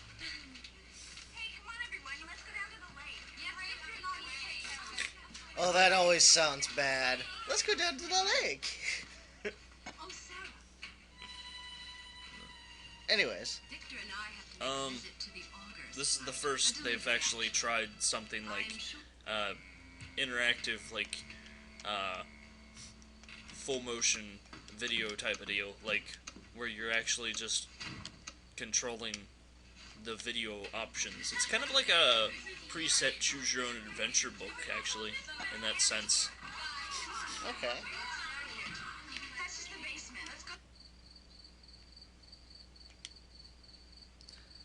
Anyway, well, were there other repercussions to this? Hi, Eddie. Bye, Eddie. Hi, Eddie. Bye, Eddie. Oh, and let us know when you want to die, Eddie. right, I got to tell you, what are you digging for? The Joe Lieberman action here? Yeah. Well, due to this game, Joe Lieberman and his Congress asshats decided that they were going to go ahead and put video games on a stick and try and take out all the violent video games, because this was supposed to be really graphic in nature. Well, maybe we just haven't made it far enough along in the game, but I'm not seeing anything graphic in nature. Well, they kind of look like crazy gorillas, or dudes in gorilla suits walking around, and, like, they do have these weird contraptions where they, like, kind of drill into your neck, but there's no real blood from what I had seen. Alright, fair enough. Anyway, so this would get away with, like, a PG rating these days. Anyway, Joe Lieberman and his asshatteries led to, oh god. Led to... It's hurting your brain, is it not? Yes, my processor is slowing. Led to, a rating system of, like, teen, T for teen, M for mature, and, E for everyone, I think. So the ESRB system. Yes, that's correct. Well, that was the actual effect of it, but during the hearings is kind of what ended up hurting the Sega CD. Okay. How about you talk a little bit more on that? Because, well, whereas... Well, what happened was they brought up a bunch of different witnesses to kind of just give their view on it, how they think that video games are like, violent video games are like evil and, you know, We're corrupting the children. Woo! Oh, Jesus. Yeah, kind of like that whole Dungeons and Dragons thing that went on way back in the day when everyone thought that was Satan and whatnot. Yes, D&D is apparently a work of Satan. But, now, Nintendo, as savvily as they are, decided to take advantage of that opportunity. Because they've got all the little cutesy games, they went, oh hey, we don't make violent games, those guys over there do. How about you go ahead and you should put their heads on a pike, and we won't have any competition then. That way we can just keep on going as the video game juggernaut that we are. Yeah, pretty much.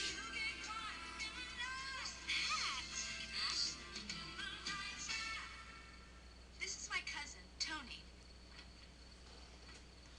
Hi, Tony. Hi, Tony. And my gracious brother, Jeff. Wow. Taking control of the system.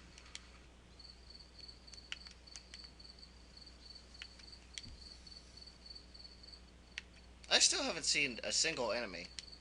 I have. There's one. There's two. Fucking. Good job, Ray. Good job. Look, it was your job to protect Kelly and the rest of those girls. From what I've just seen, the place is being overrun. You've missed way too many of those suckers. How about you give me full directions? You're dismissed. Breaking contact. Cockbag.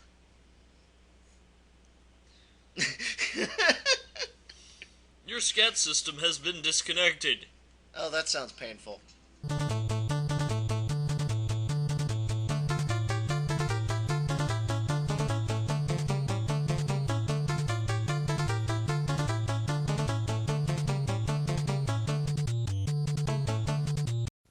Mega World.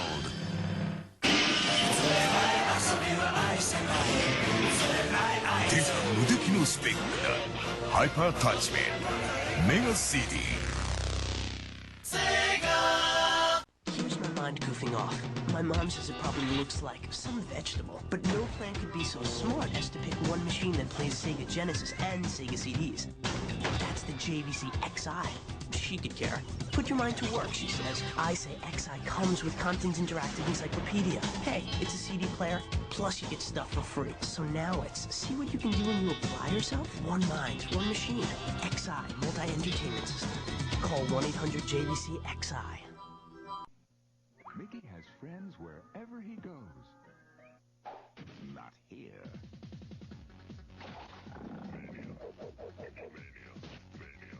No Goofy. No Minnie. No mercy. Mickey Mania from Sony ImageSoft for Genesis, Sega CD, and Super Nintendo. Game system sold separately. Also, look for Mickey Mania game tips in specially marked boxes. Unpleasant odors. You have just been invaded by Sega TV. Tonight, we bring you Wildlife. Romance. This is Megan, start of a new Sega game. Megan, what's it like to be a Mega CD star? Real tough. You try dying 2,000 times a day. Hey you, yeah you, Billy from Romford. You don't zap her on my show. The weather. Weather is whether you could do this move. Commercial break. Sega Mega Drive. Got one? Now you can get Mega CD. Right click, take a trip. Whoa! It comes with 7 games and even plays your music, 3D. Okay, Megan, let's get interactive. Now that's what I call Mega CD. Yo, listen up. Do you know what my friend here just called you?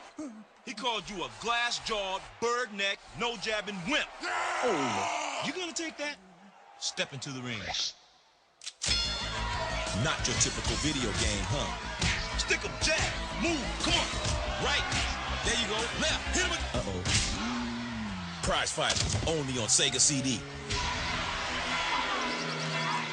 Okay, he takes back the bird neck part. Hey, Do you really have to watch the rest of this stupid movie to see how it's gonna end? Here, take control. Those aliens are masters of disguise. Got the firepower, use it! Not your typical video game, huh? You call that shooting? Better pay attention. Those aliens can look like anybody. Your brother, sister, anybody. Hungry? Ground Zero Texas, only on Sega CD.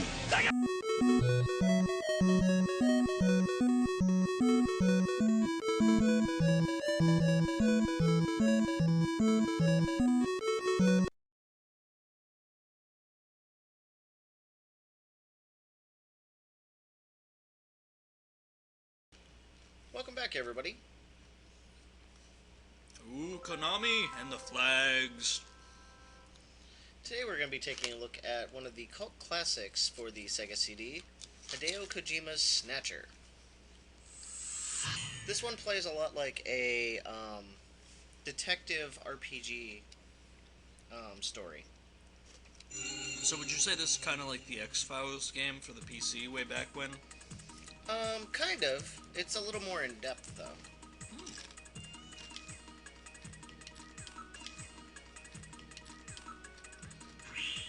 And our little companion Metal Gear there.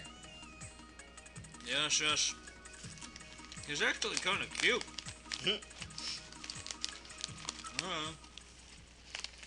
Now departing for the abandoned factory. Woo! Abandoned factory! Yeah, this had one of the better, probably the best story going on the Sega CD.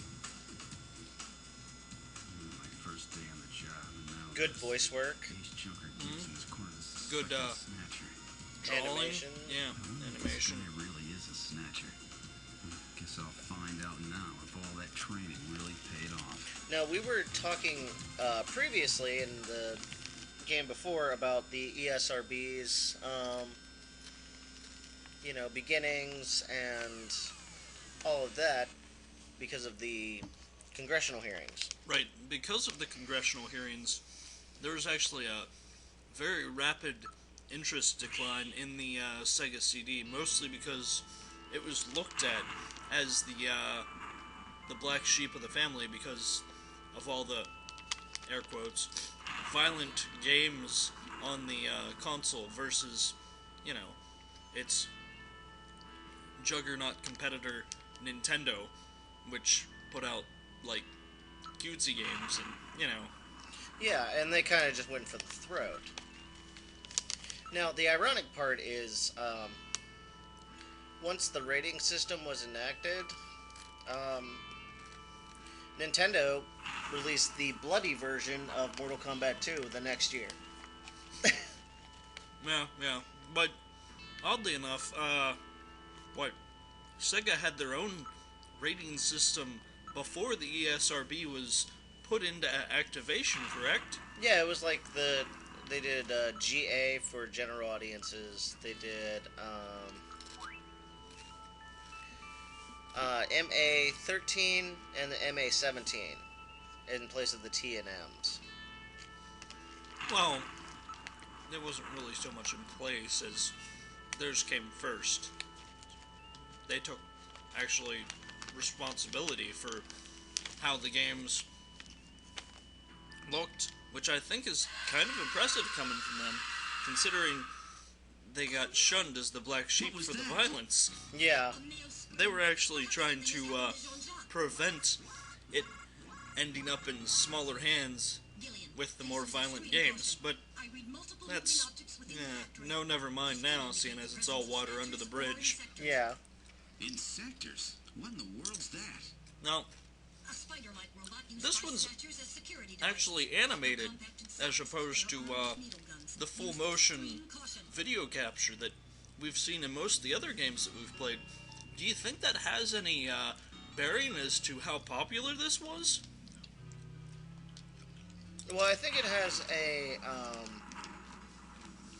a better feel to it, whereas the FMV would be super grainy. Here you get kind of like, they can set the atmosphere well. It's a little smoother, it is for sure. In fact, I would go so far as to say that it actually looks like cartoons.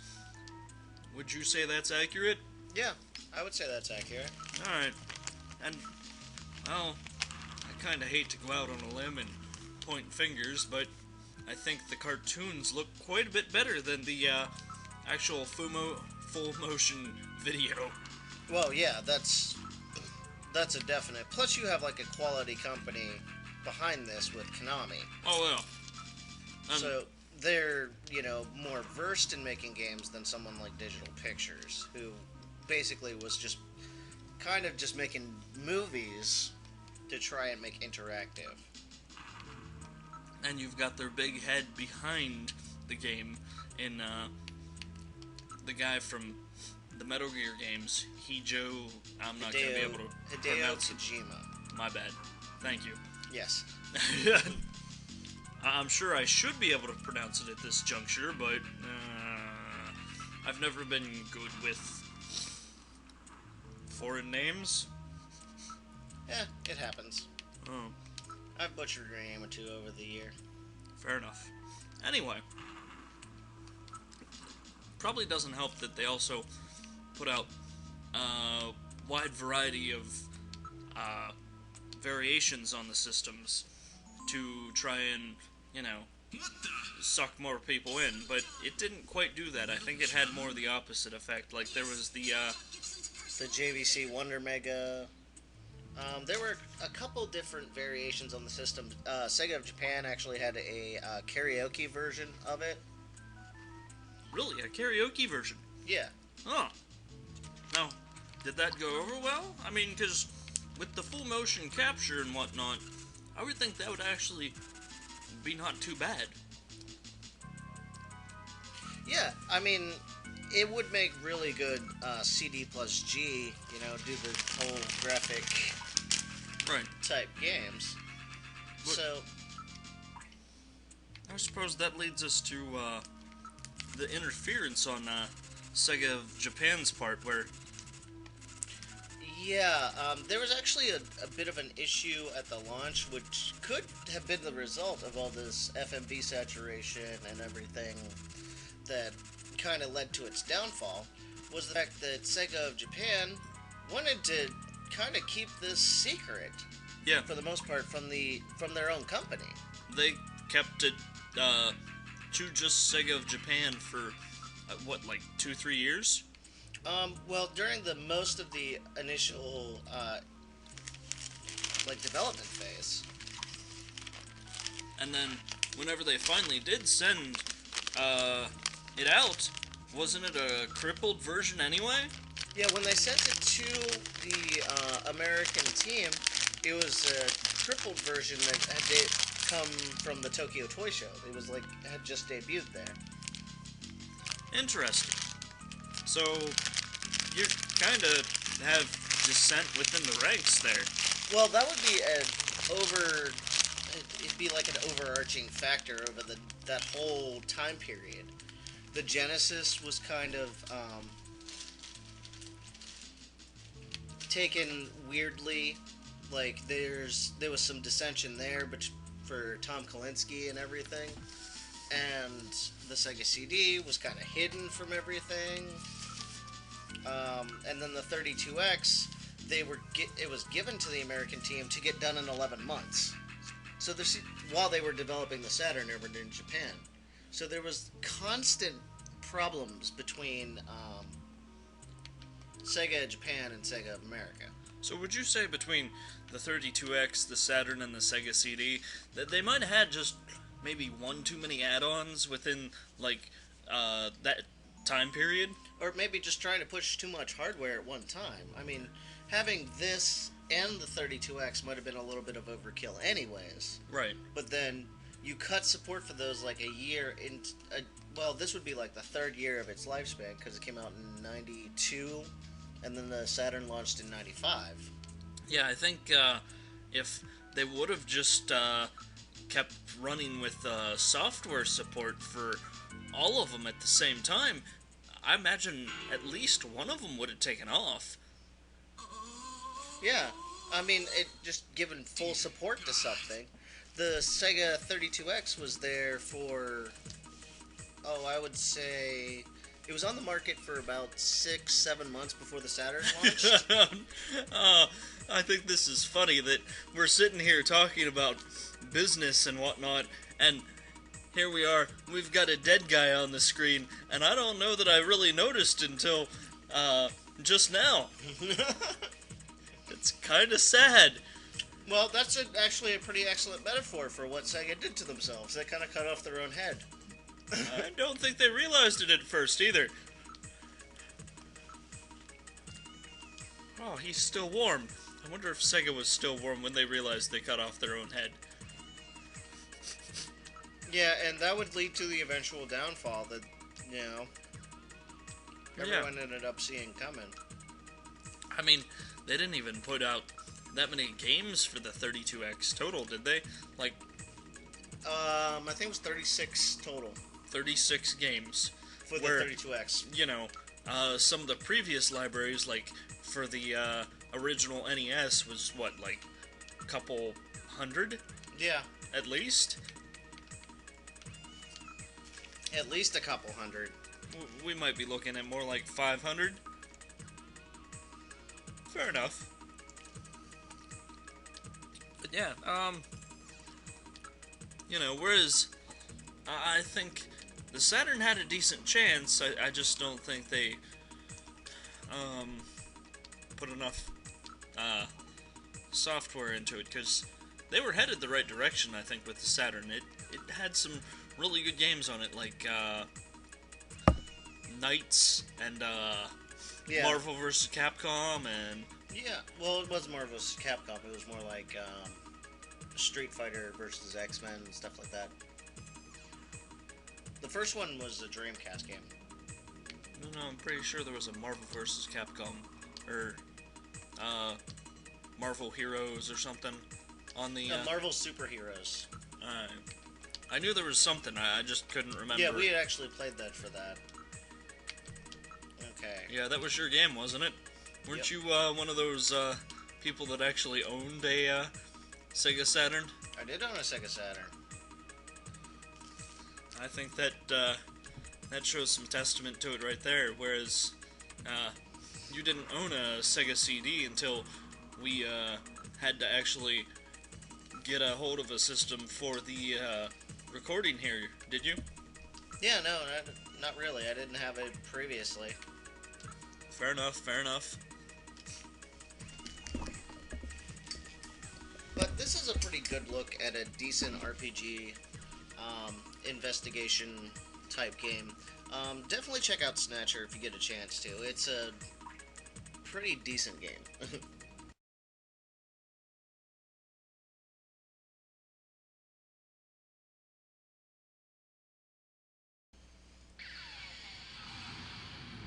Alright.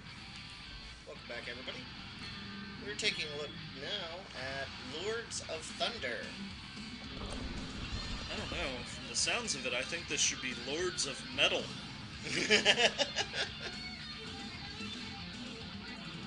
Kind of heavy, huh? I'm impressed.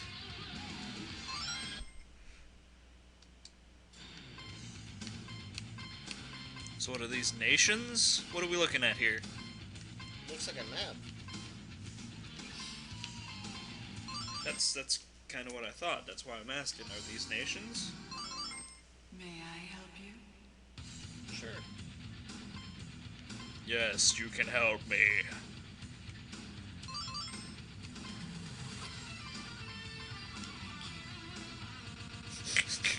Did you see how happy we made her? Apparently, we have the power of wind. Nice. I'm digging this game already. The only downfall I think it might have is the ridiculousness of how much crap's coming at you, but that's kind of the purpose of these games.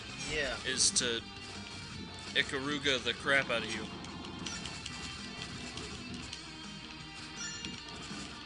I suppose I should explain that reference. Ikaruga is basically the same style of game probably a smidge harder, though. Kind of, but this is a side-scrolling, whereas Ikaruga was a top-down. Yeah, true enough. There's a big difference between the top-down and the side-scrolling. Side-scrolling. True enough. True enough. Ah. Although, there was that one game on the NES that incorporated both. What was it? Legendary Wings? Yeah. Capcom game. True enough. That thing was a beast. Not that this one's not. Well, actually, I don't know. It is kind of tough.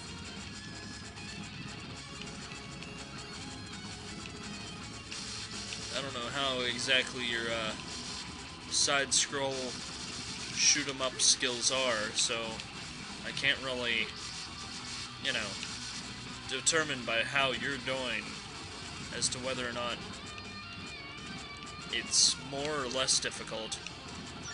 Might have to play this one for myself at some point. Well, I'm not the best at them, but, you know, I'm not the worst. Fair enough.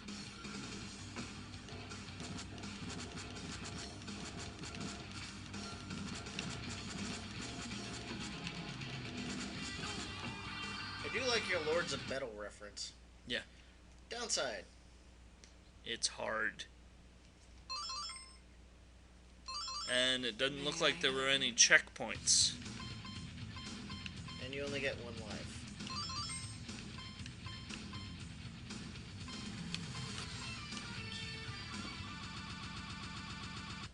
Now you want to collect the little things and build yourself up.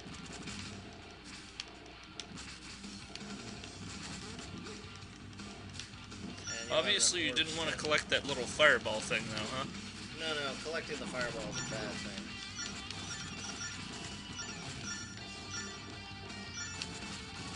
Just keep collecting the orbs. Now, the ironic part about this game being on the Sega CD was that it was actually one of the hot games that the competitor, the Turbo-Grafx 16 CD add-on, really kind of pushed. Interesting. So, if you get 100 of these little gems, or diamonds, or whatever, do you get an extra life? I don't believe you get extra lives. Do you get bonus something, I would assume? You get little gems to buy stuff in the... Right, I see what you're saying. Picking up what you're putting down. Good. Jolly fun. I don't know, whatever that little heart was. That was probably handy. I think that's probably your yellow dot up here in the top right.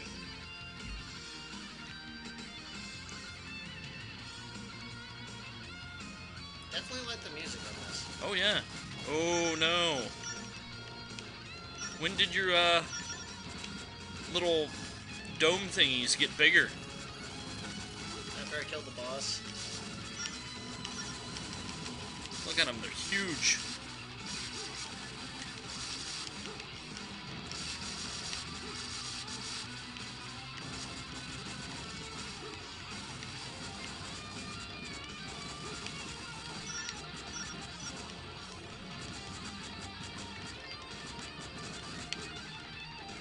Yeah, you should have gone down and gone through the bottom. But no! You're too good for that. It was an idea.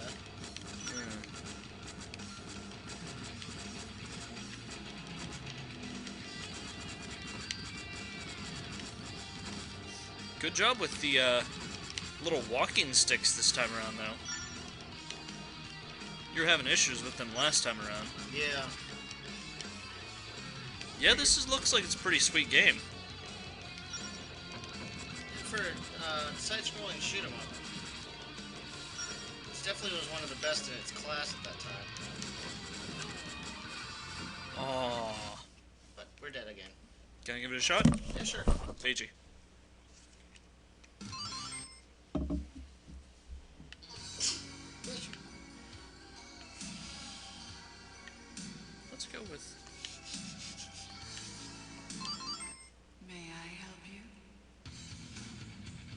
Any recommendations as to what I should purchase? You should get the Life Max.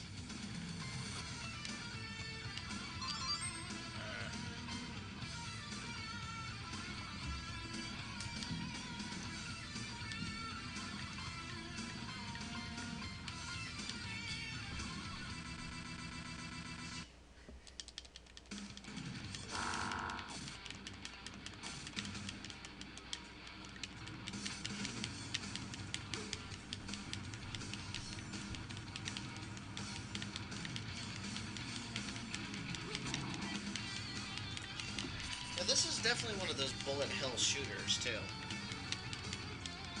Where just everything seems to be coming out of everywhere.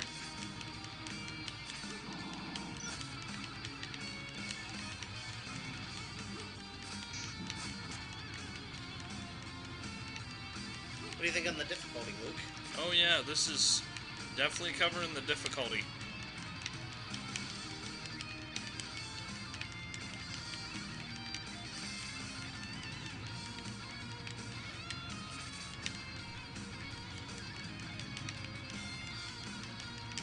Now, have we established another example of the animated being better than the FMV? Oh yeah.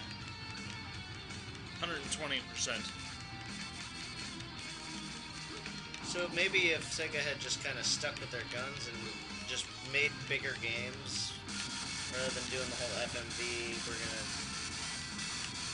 Wow. The FMV we're gonna kind of cram down your throat thing. Maybe it would have been better off. Possibly, possibly.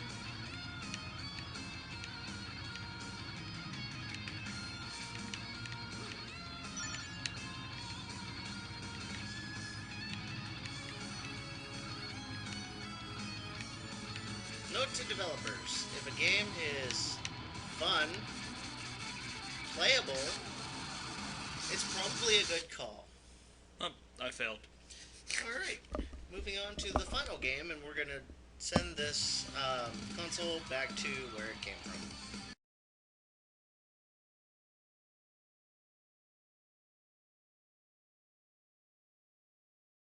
Alright everybody, we're back for our final game in the look at the Sega CD. We're going to be playing Soul Feast today. And this is another one of the great shoot-em-ups for the Sega CD. So it turns out that the strongest genres on this system would be shoot-em-ups and RPGs. Sounds good. And this is a side-scroll shoot-em-up, not one of the top-down dealies. Approximately 300 solar systems, including our own, are under the domination of a computer life form, the GCS-WT. Would be nice if they told you what the GCS-WT was. Apparently that thing in the background is the GCS-WT. Yeah, but what does it stand for? I don't know. How are you going to know how to defeat it? Like...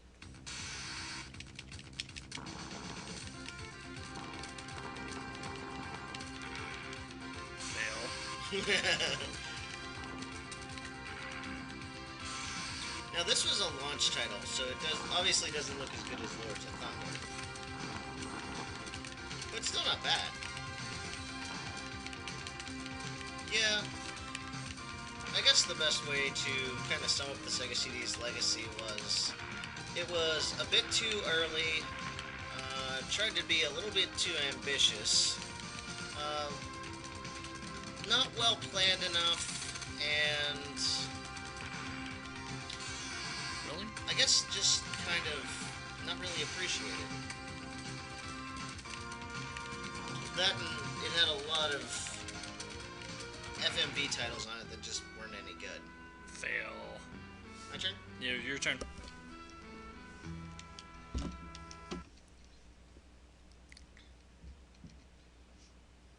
Oh, you were able to continue. From the beginning. Oh well, you'll have that, I guess. Blowing things up. Yeah, what would you think of this, Luke? It's good from what I've played of it. I mean, as an overall view of the system. Yeah, I can understand why the system failed. It doesn't really have a great selection as far as stuff that you're going to want to play. Because all the stuff that they're trying to push was the full motion video capture action, which wasn't that great. Yeah, that wasn't exactly its strongest. But people believed it was, which I think was part of the problem. Or actually, the major part of the problem. Developers believing that FMV was the future of gaming. Right. When in fact it was a bad call. Do you feel maybe we'll get there with motion gaming, or do you think that's actually kind of substantiated itself well enough? What, you mean what the Wii's got going on? Yeah. It's not a bad call. There's a possibility there. And in this case, Move and Connect as well. I think the Move has a good possibility. I think the amount of space that the Kinect requires is not very likely. Because most gamers are frugal and don't have a lot of space. But I suppose given the casual people that they've opened up, there might be a spot in there somewhere. A little bit of a market there for them, yes.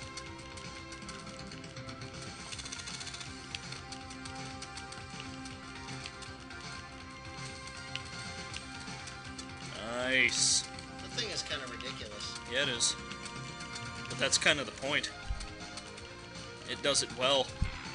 It trapped me. Yeah. That happened to me the first time around. So I guess, in closing, we're going to say, check a Sega CD out if you'd like. There's some decent titles for it. I mean, I wouldn't go completely nuts on it, but there's some worthwhile titles for it. And remember your history, or you're doomed to repeat it. Yeah, I think that part's key. More than the, check out the Sega CD. Yeah. Alright. And we'll say goodbye. Goodbye.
NewGenGamers.com.